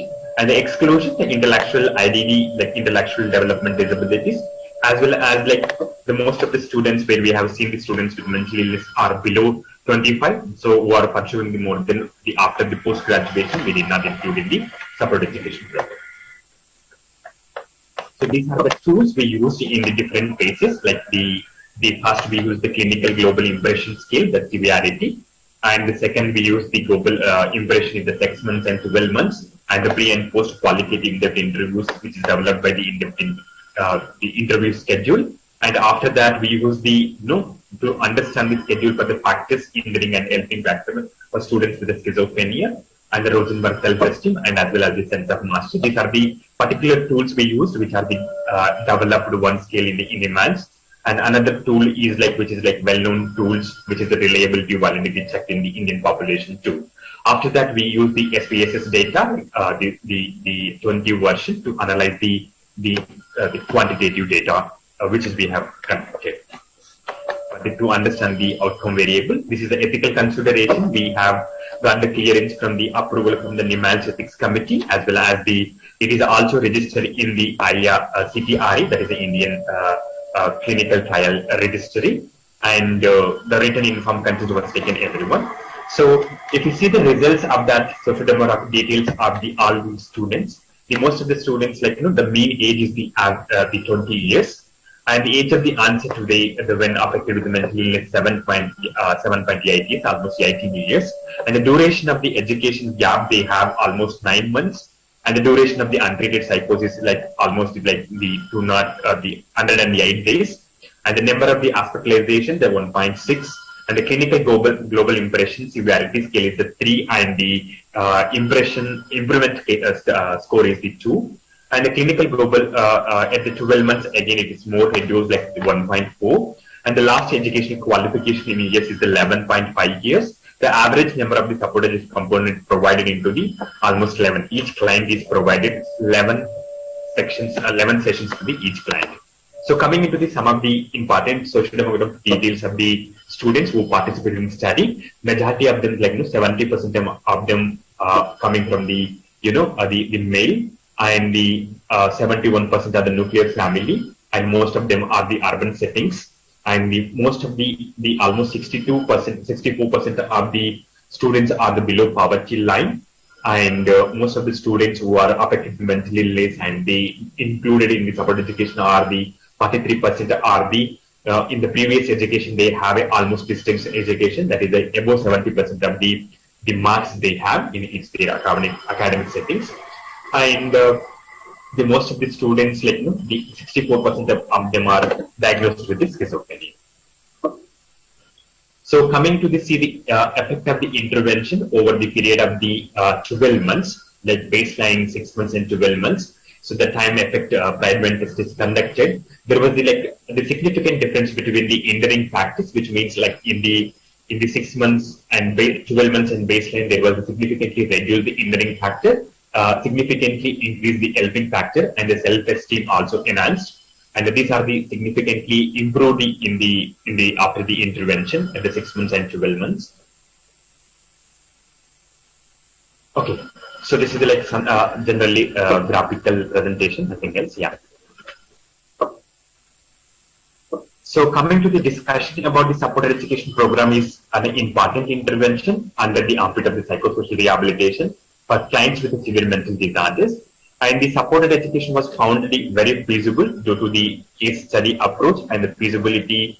This program was the community need to be tested. Like it is conducted in the hospital settings, but still we need to test the feasibility in the community-based settings. So education and the vocation has a symbolic relationship. Families in India have been trying to support their children to complete their higher education to enable them to economic security and more opportunities in the job market. And the feasibility of the supported education program was measured based on the 8 parameters described by the Brown and et al. And the program was found to be moderately to high feasibility in the tertiary care settings with multidisciplinary team support. And the another important thing, like the rights with the Person with Disability Act 2016 in India provided for the higher education reservation and inclusive education and the equal opportunities, reasonable accommodation in writing exams and supporting the marks, and the educational institution responsible for the providing the disabled-friendly infrastructure as well as a measure to the help clients with this, severe mental disorders to integrating into the academic settings. And some of the important strengths of the study is the intensive case study, the action-based approach which helped them to provide the ongoing support for the 1 year to students with severe mental disorders. The first indigenous study developed support education program which has been systematically evaluated for the students with severe mental disorders in India.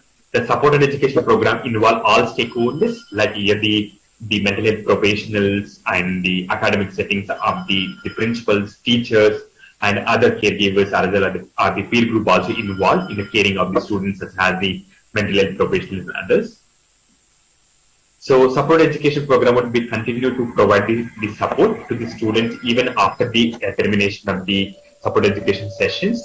And the student was able to draw the comprehensive guidelines on how to implement the support education program which can be practiced in the academic reintegration for students with severe mental disorders. Coming to the conclusion, the support education program helped the students with mental illness to reintegrating into the academics, improve their self-esteem, the support system, reduce their enduring factors, and improve the helping factors. The program was found to be highly feasible with respect to the acceptability, demand, integration, expansion, and the limited efficacy testing. In the background of the new disability-friendly rights and based on the legislation in India, it is adaptability and practicability in the low resource intensity community need to be tested. Some of the implications for the study, there is a lot of the implication for the social work training, research, clinical social work practice, and the curriculum development and the regulation policy. coming to the few limitations of the study, the program was developed only for the students with the severe mental disorder who are studying in the mainstream. There is many other programs, distance education, online learning, so that is not considered for the study. And the sample size was very small at the 14 cases, and distance mode open school were also not considered for the study. These are some of the limitations of the study. Thank you, and references. Not required, yeah. With this, we came to an end of this symposium. 4 speakers were discussed about various innovative models or emerging models in psychiatric rehabilitation. So I think we have 10 more minutes for the discussion and some taking up of some of the questions, and we can answer those questions. So Micah, do we have any provision that from the audience they will ask any questions or anything?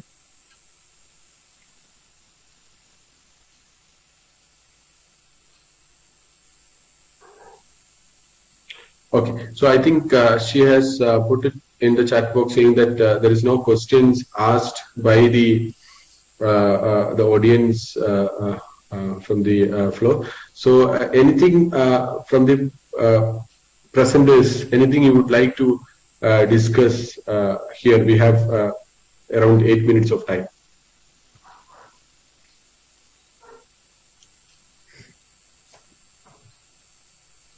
Or any further research is continuing based on this model, or any plans for expanding this model in the community?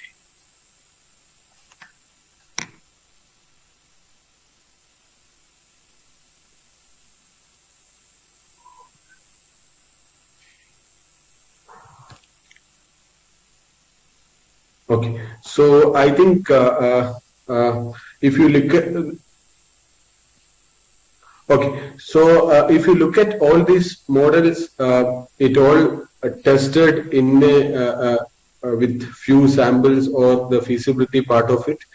So there are a lot more continuous research is required to establish that how these models work in each settings, and I think our colleagues already some of them already started expansion of their these models into a larger participants with rigorous research methodologies. So we hope coming up conference will have that findings also, and so it was a good session. So all these models is something which is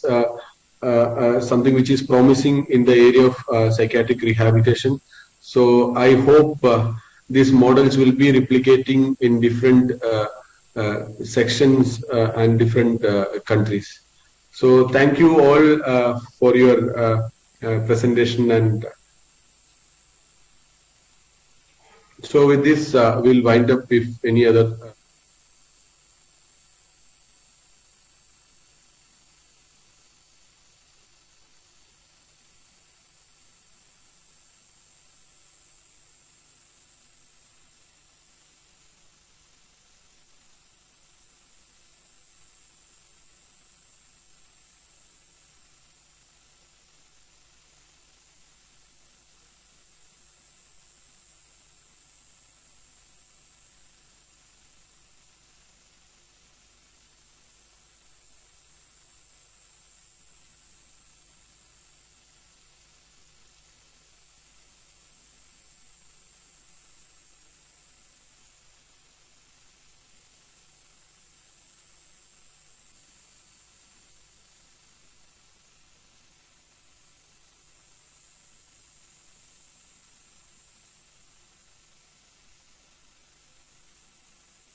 Good afternoon or good morning. Warm welcome to everybody around the world. It is indeed a privilege for us to be here on this really fruitful conference, and really good afternoon or good morning. Warm welcome to everybody around the world. It is indeed a privilege for us to be here on this really fruitful conference and really good afternoon or good morning. Warm welcome to everybody around the world. It is indeed a privilege for us to be here and this really. Good afternoon to all of our WAPR colleagues at the Abu Dhabi International Mental Health Conference and our World Association of Psychosocial Rehabilitation Congress. For those of you who are able to attend, we hope that all is going well. For others like ourselves who are coming in from countries across the seas virtually, we hope that you've been also enjoying the program. My name is Vicki Heen, and I'm the CEO of PSR RPS Canada. And I am pleased today to be able to bring this symposium to you, along with two of my colleagues from PSR Canada.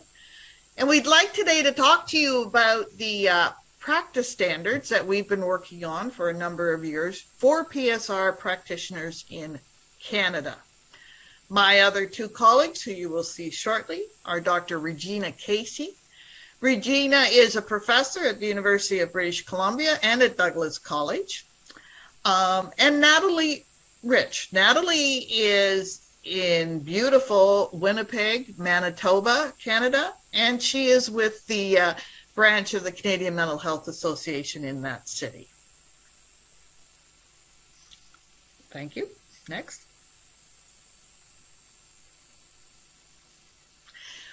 We would like to acknowledge that all of us as Canadians, and especially those of us who are presenting today, we're in various parts of Canada. We would like to acknowledge that we are on the traditional territory of the Indigenous people who live in the geographical area of Turtle Island, which is often referred to now as Canada.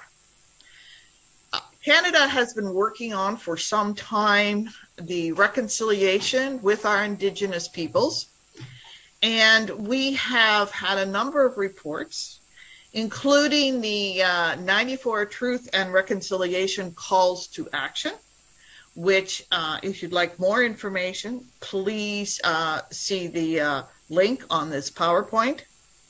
And of course, we value very much our Indigenous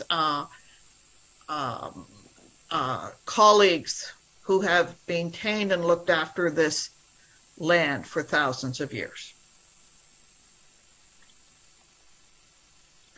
The session today that we're going to be talking about, we wanted to give you a couple of objectives to think about as we go through here. We also wanted to share with you how we feel the program works in terms of building up and developing the strength of people to provide services that are based in psychosocial rehabilitation and are recovery oriented. So first of all, we're going to talk about how we provide PSR and recovery practitioners the ability to become certified using a common set of national competencies. This is, we feel, very important rather than people simply making their own interpretation of what those competencies should be. We also have been working very hard on educational resources for members. And further to that, with the certification, we want to be able to provide people a place to list their certification, their expertise in being a practitioner of PSR and recovery, so that not only they can demonstrate to others, but others can also see that they have passed their certification. Hence, we have a national registry. We also wanted to, with this certification, provide employees with the confidence that the people that they hire with this certification truly understand the skills and have the capacity to do the job which they would like. So we're going to go ahead throughout this symposium and share that information with you. So first of all, with developing the competencies, what are the PSR and recovery-oriented competencies, well, we're very clear.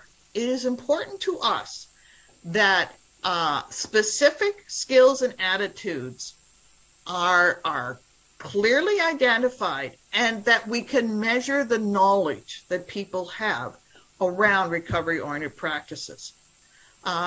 We know that if we are going to be working forward to transform a system that has been mainly based on medical, purely clinical interventions, that we need to have competencies for the individual practitioners.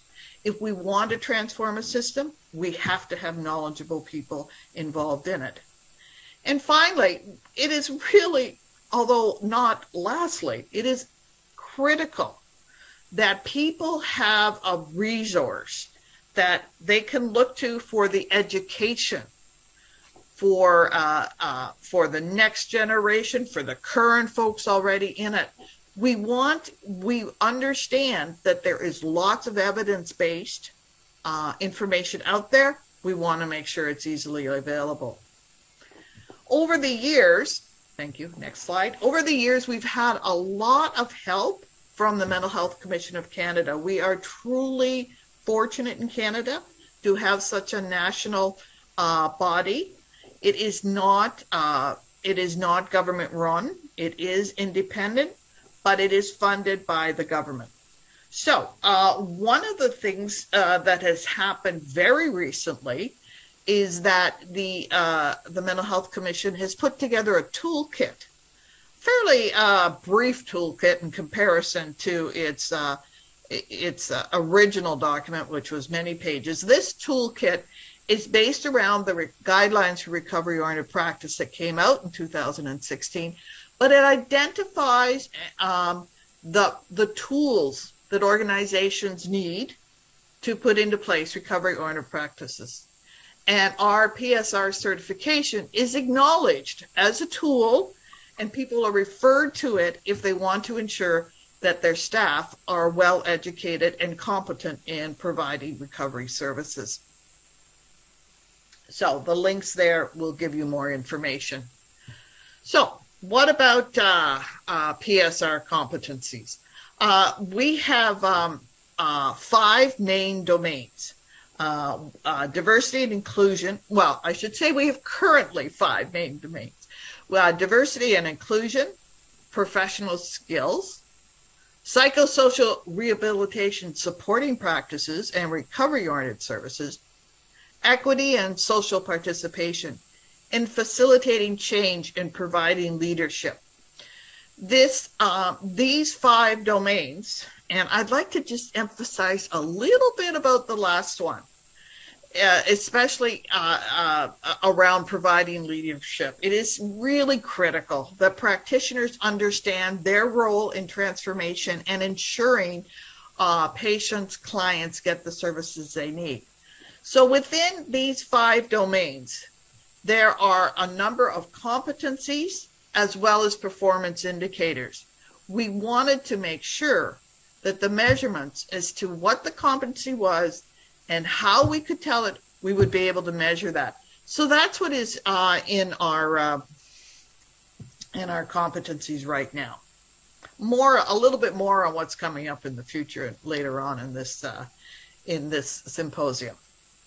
The next thing we wanted to mention was our PSR core principles and values. And many of these will look very familiar to you. Hope, intercultural sensitivity, person-centered, shared decision-making, building on strengths, and self-determination. These are the ones that we have chosen, that we have embraced as being part of the evidence that says this is what we need to do.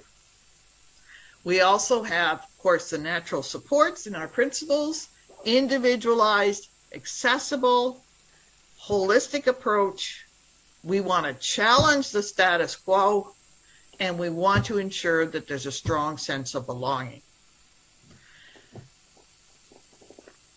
Now, we've been working on this competencies for quite some time, and actually I came to the Congress in Korea and first talked about the work we were doing around these competencies.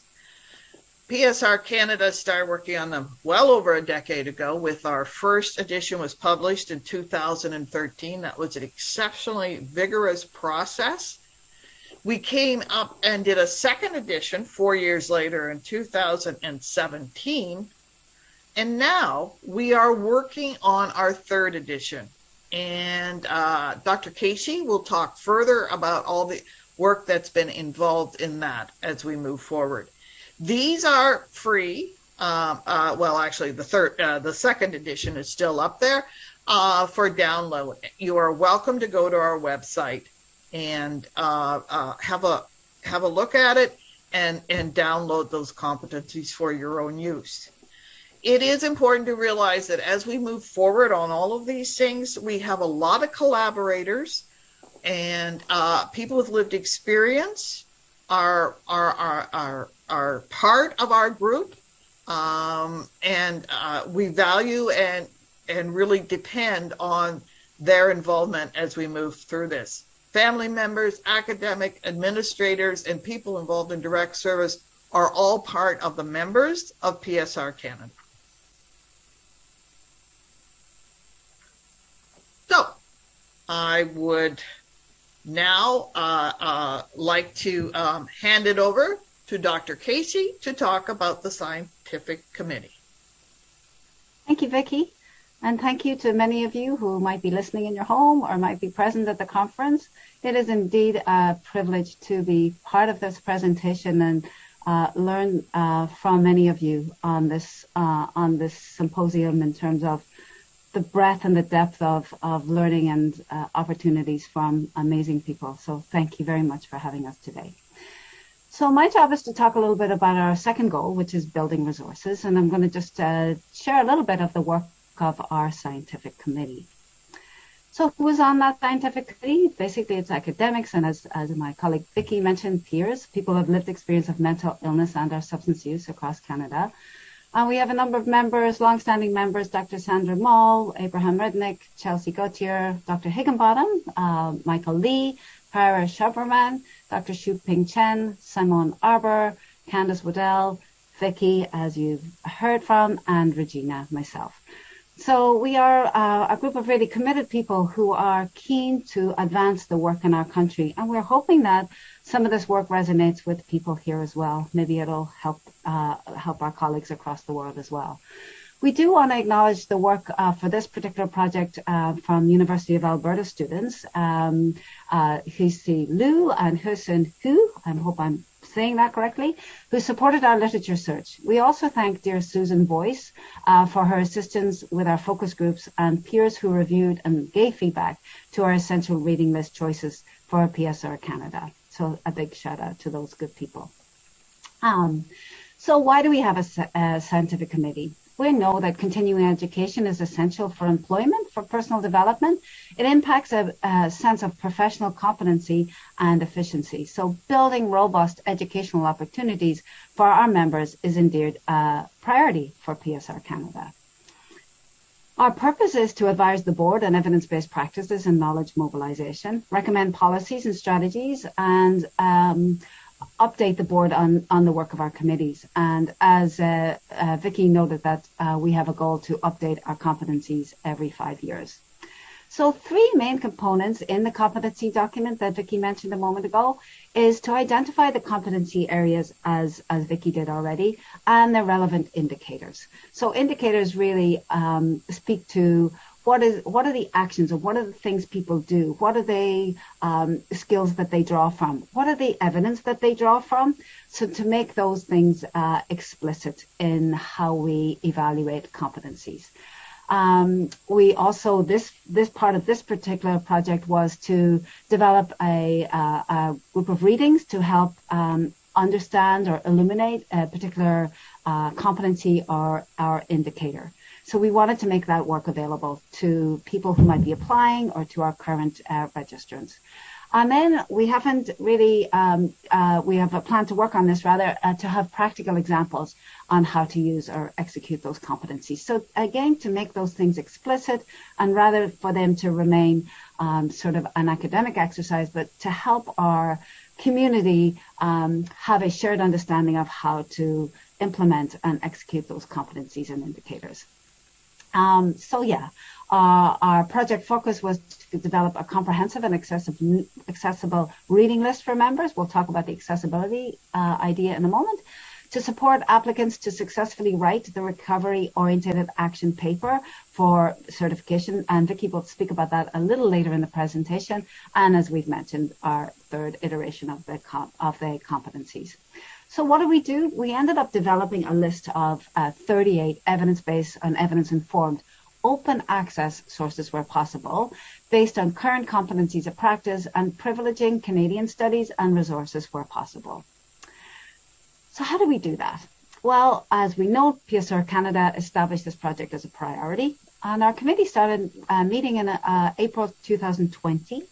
I'm engaged in that formal literature review. We'll show you how we did that in a moment, and then collaborated with peer stakeholders, asking them to rate our sources in terms of accessibility, the value it had to the community via a Qualtrics questionnaire. And again, we'll share that outline in a wee moment. But so our overview of the literature search was we did a formal appraisal, and we had some ideas in terms of level of quality of work to be able to consistently evaluate it. And then we took each domain, for example, domain of diversity and inclusion, and we rated those readings in terms of quality, in terms of lived experience of the qualitative work, thinking about are they books or chapters, are they policy paper, are they less than 5 years, what country do they originate from, and are they open access? So you'll see this theme of open access being a consistent value for us. So we then went to a process of refinement. So we had over 100 sources initially, and then we came to a place with the scientific committee of a number of 38. But what we wanted to do was to further consult with people with lived experience to really ask them about their ideas about these sources that we identified. We wanted to ask them were they, for example, do they relate to the domain? Does it make sense to include the paper in this list of documents that we wanted to provide and make available to people? And was there something that you wish to substitute? Was there something that were better? So we asked people to rate all those 38 sources. We made the sources available. We reminded people what domain that we were looking at as we were looking at this particular source. So for example, diversity and inclusion. This was a Matthews article that people could download. We asked them to particularly focus on the abstract and the conclusion. And of course, they could, read the full article, but we realize people are busy, so they may not have time to scoot through all of it. But we really sincerely wanted to collaborate with our peer colleagues to make those decision-making points explicit and inclusive. So then after we did the Qualtrics study, we invited people to a focus group to just really have a better sense of what were the choices, what were the decisions, any suggestions that they might have. And so with that focus group, we had 5 people join us for approximately an hour and a half across the country. We gave them the questions in advance, and we're grateful to PSR Canada. They offered a nice honorarium for people, I think about $175 to participants. And really, we, again, wanted to hone in on that notion of open source information so that people across the world can access this information and that we have a shared understanding of how we're linking it to the particular domains and indicators of the competencies, and that it's useful to people accessing that information. So our next steps is to publish the work on PSR Canada website, and as we mentioned, that is open access for people. And so that work is in process, and then our next job is to work on the new iteration of competencies of practice. So never a dull moment. And with that, I'm going to pass you back to Victoria and just turn off my screen again. And thank you very much for listening. Thank you. Perfect. Thank you so much. Let's see. Here we go. Just making sure we can, or maybe not. Whatever. So thank you. And what I'm going to do now is talk to you about, let's see if I can get, no, can't. We'll still have that up. That's okay. You don't need to see me. Here we go. What I'd like to do, though, now is talk to you about our national certification program. And we're going to start by talking about, we have a certification committee at PSR Canada. And this is the committee that sort of oversees and reports to the board about the program. So these are, we have a variety of PSR Canada members who are on this, and they look at the applications to ensure that all the criteria are met. We have trained reviewers who review the papers that people complete, and more about that later. And this committee also supports those folks. Their job is also to advise the board of directors regarding the program, any issues, any concerns that are coming up. And they also oversee the ethical review policy and procedures. We certainly want to ensure that we have a way of making sure that our practitioners are performing according to the code of ethics, which they have agreed to upon the receipt of their certification. Okay, thank you. Next slide. Here we go. So, who should consider becoming a CPRRP? Well, as I say, everyone who is involved with anyone on a recovery program. So while clinicians often seem to be the most obvious ones, it could also include administrators, receptionists, and anyone else involved. If you are working within an organization, and not everybody can embrace the basic philosophy with the understanding of why it's so critical, you're not going to be setting up your program and services to be as successful as they could be. So, like I said, as a clinician, yes, social workers, nurses, psychiatrists, psychologists, other physicians. As a CEO, I felt it was my role to mentor to everyone else in the organization how important it was. Therefore, I made sure I was certified. I often say one of the critical roles for people reaching out who have a mental illness or an addiction is the first person they see. And that can often be, at a walk-in facility, the receptionist. It is absolutely imperative that individual understand how important their greeting is to someone walking in. So, again, I go back to those are the folks, the cross-sector should be involved with it.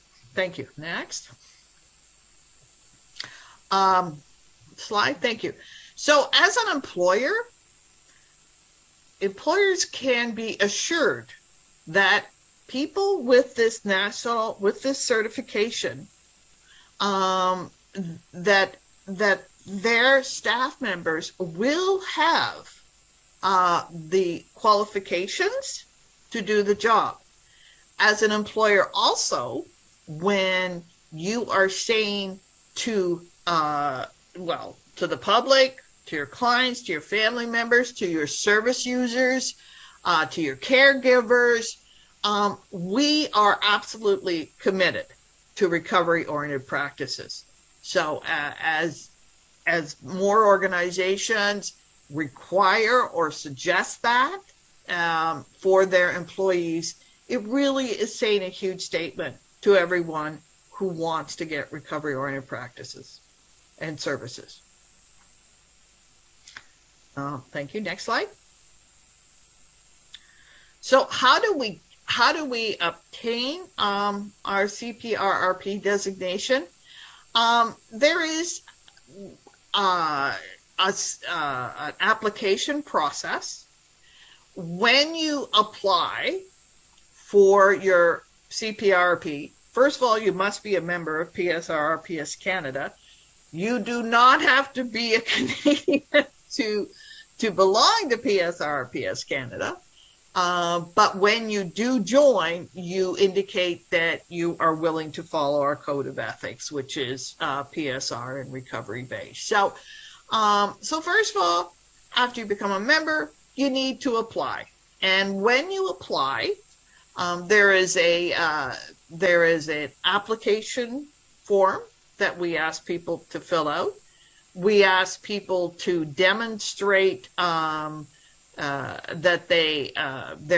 or to show proof, pardon me, not to demonstrate, but to show proof of their education, their experience, and their work history. Now, there are several pathways, so we don't exclude people who have significant experience, but perhaps not the university level education. We feel very strongly that this will allow people who have significant lived experience and have been involved in the field to also be eligible to write the paper that's involved for the certification. So after people provide this information, as I said, the work volunteer history, the education, and if they don't have the education, 3 references, then their application goes to the certification committee, who makes sure that they have met all the criteria and approve them to write the recovery in action paper.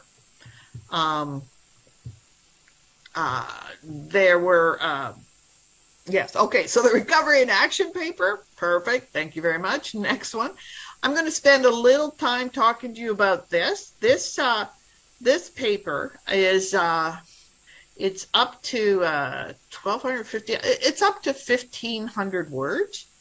It is the criteria are quite clearly laid out on our website, but it is to include reference to each of our 5 domains, which I've talked to earlier. It is to include reference to the competencies and the performance indicators that we have in our national competencies, and it is to include evidence-based references within the last 6 years or so to show that the candidate is able to investigate, to look at journal articles, to look at recent books, to pick out the information that supports their work as a PSR practitioner. This paper is, as I said, it's only up to 1,500 words. Pass is 75%. The scoring matrix is on our website. It's very clear where you get your marks, how you get your marks, and we have trained reviewers who do this marking and scoring. And the folks then who get 75% do indeed get their certification. If a paper comes up a little short and doesn't quite make the mark, we provide comments on how to improve it and forward that back to the applicant, encouraging them to move forward once again on their paper. We feel it's a fairly rigorous process, but yet fair and attainable. I did it. I passed. And it is all done anonymously. When the reviewers have a look at it, they do not know who it is that they're scoring, so it is all very clean that way. And we feel that people have up to 6 months to write their paper. If they require, of course, through the pandemic, sometimes people required an extension because they had other things, and that was most understandable and certainly granted. So We have examples. We have an example of the paper on the website, and I'm always here, and so are other people, to help out if a candidate has any questions. Thank you. It's important to us at PSR Canada that we make this as affordable as possible. So you'll see here is our information on our fees. First of all, everyone has to belong to PSR Canada, so that's an annual membership fee of $125. Organizations can also join, which allows all of their volunteers and staff and clients, people with lived experience, to also become members. The application fee is a one-time fee of $250. And then every 3 years, there's a fee of $175. So for the total process, 1 year is $425. And we feel that that is very doable. And one of the reasons it is very doable is because so many of us at PSR Canada are absolutely dedicated to this passion, and most of us are volunteers. So we are continuing to work to build a sustainable model, but we don't want to exclude people as we do this. So what are we doing next? Well, we're enhancing and upgrading our online resources. We are building a library where we're entering in information so you can go and put in certain words and pull up evidence to support that, to help you understand that. We're doing local and hybrid models of training events, and as we get moving forward, we're planning on marketing our CPRRP program. We actually haven't done that yet. We sent out a few notes to our members, and that's keeping us busy enough. But with the Mental Health Commission's endorsement of our certification in their toolkit, we're anticipating some more, an increase in interest, shall we say, in our program. Okay, so now I'm going to turn it over to my colleague, Natalie Rich from CMHA, Winnipeg, and Manitoba. Thank you, Vicki. I wanted to start off by introducing myself. My name is Natalie Rich. I'm a manager with the CMHA, Canadian Mental Health Association, Manitoba and Winnipeg. And it's my absolute pleasure to be a member of the PSR Canada Board and Certification Committee, and real privilege to be able to share a little bit from perspectives here within the symposium. So making recovery real in my practice, so certified psychosocial rehabilitation practitioner. The term recovery-oriented practice describes an approach to mental health care which encompasses principles of self-determination and personalized care. Recovery-oriented practice emphasizes hope, social inclusion, community participation, personal goal setting, and self-management.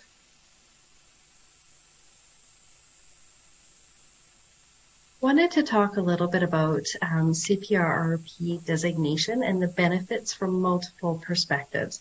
I know we spoke a little bit before through Vicki and through Regina, but I really would like to share a little bit more and highlight the benefits of obtaining the Certified Psychosocial Rehabilitation Practitioner designation. So the CPRRP is a recognized designation valid across provinces and territories. The CPRRP candidates have access to a list of competencies, including the performance indicators for each competency domain for which is based in research and practice. CPRRP designations are viewed and approved by external certification committee with a standardized evaluation process with high expectations. The maintenance of credits, MOC, is a demonstration of ongoing knowledge and skills. There's also a common knowledge of language amongst CPRRP members. The CPRP sign and pledge their commitment, the practitioner's code of ethics. So that is a document that they sign and they submit to PSR Canada. But also agencies have access to an organizational code of ethics. You also, as a successful candidate for CPRP, your name is added to an elite roster of CPRPs, which also open up communications cross Canada, cross country. We also, one of the important pieces is around the support to increase knowledge and skills. So there's a connection, there's a web of network of practitioners beyond your own agency. For example, the Advanced Community of Practice in BC, there's sessions that are recorded in the Living Library that are accessible by all members.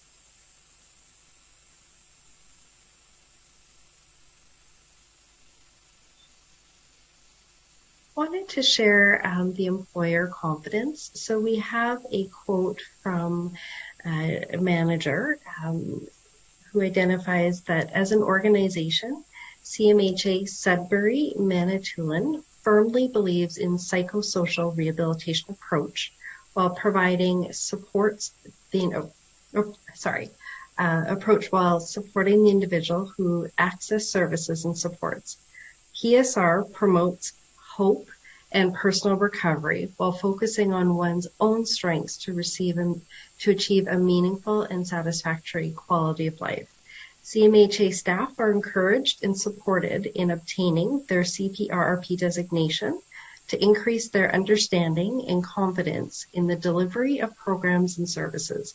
Not only do they benefit from understanding core PSR competencies and standards of practice, but they also benefit from a national designation, a code of ethics, and a sense of belonging to a network of practitioners. So this is Sutase.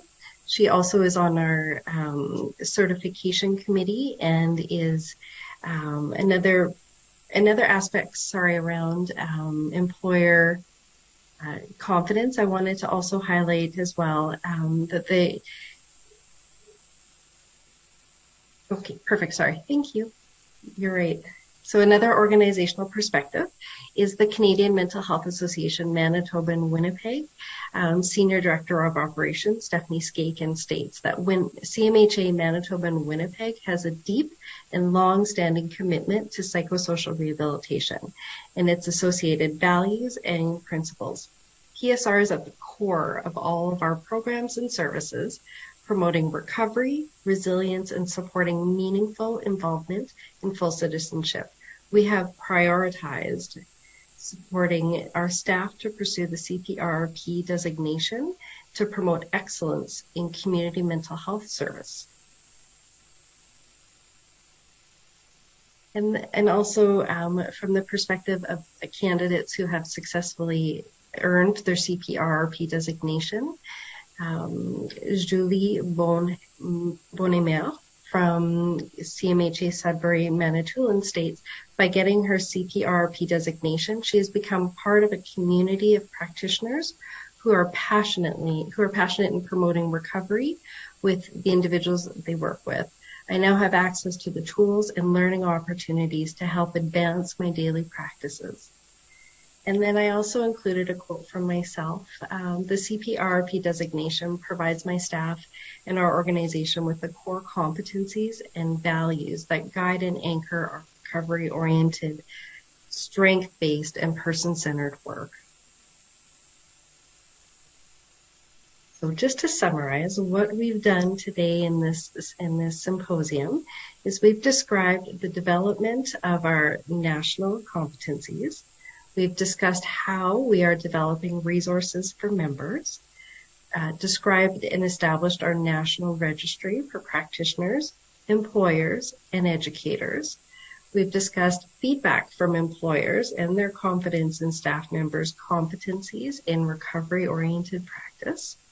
And this symposium provides information on the process of establishing national competencies and our ongoing program of certification. I really wanted to also thank you for your time and your interest in the implementation of practice standards for PSR practitioners in Canada. We've listed here our contact information, and we would be more than welcome you to reach out to us directly, and we would be more than happy to answer any questions. And thank you again for your time.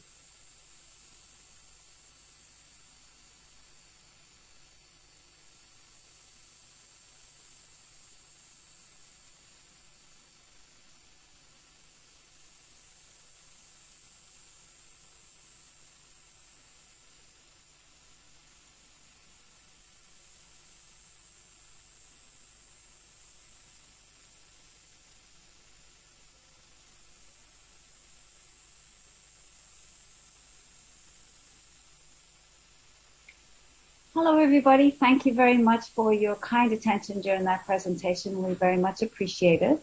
I'm just going to hand it over to Vicky, who will lead us in this last part of discussion. And should you have any questions, please just feel free to... Hello, everybody. Thank you very much for your kind attention during that presentation. We very much appreciate it. I'm just going to hand it over to Vicky.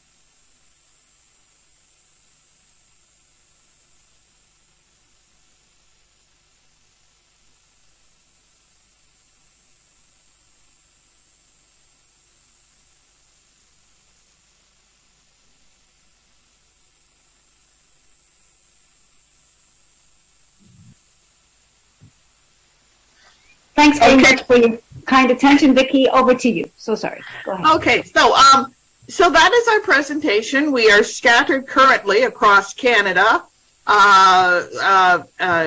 Regina is way out in Vancouver.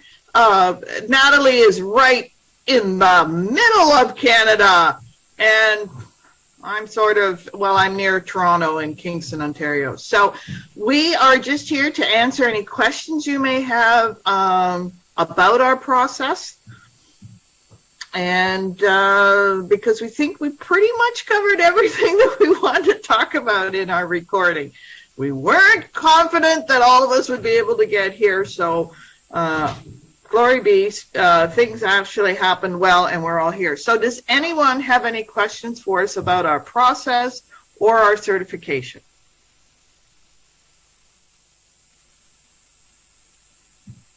That's a huge amount of silence, which means we must have done everything perfectly, which I highly doubt.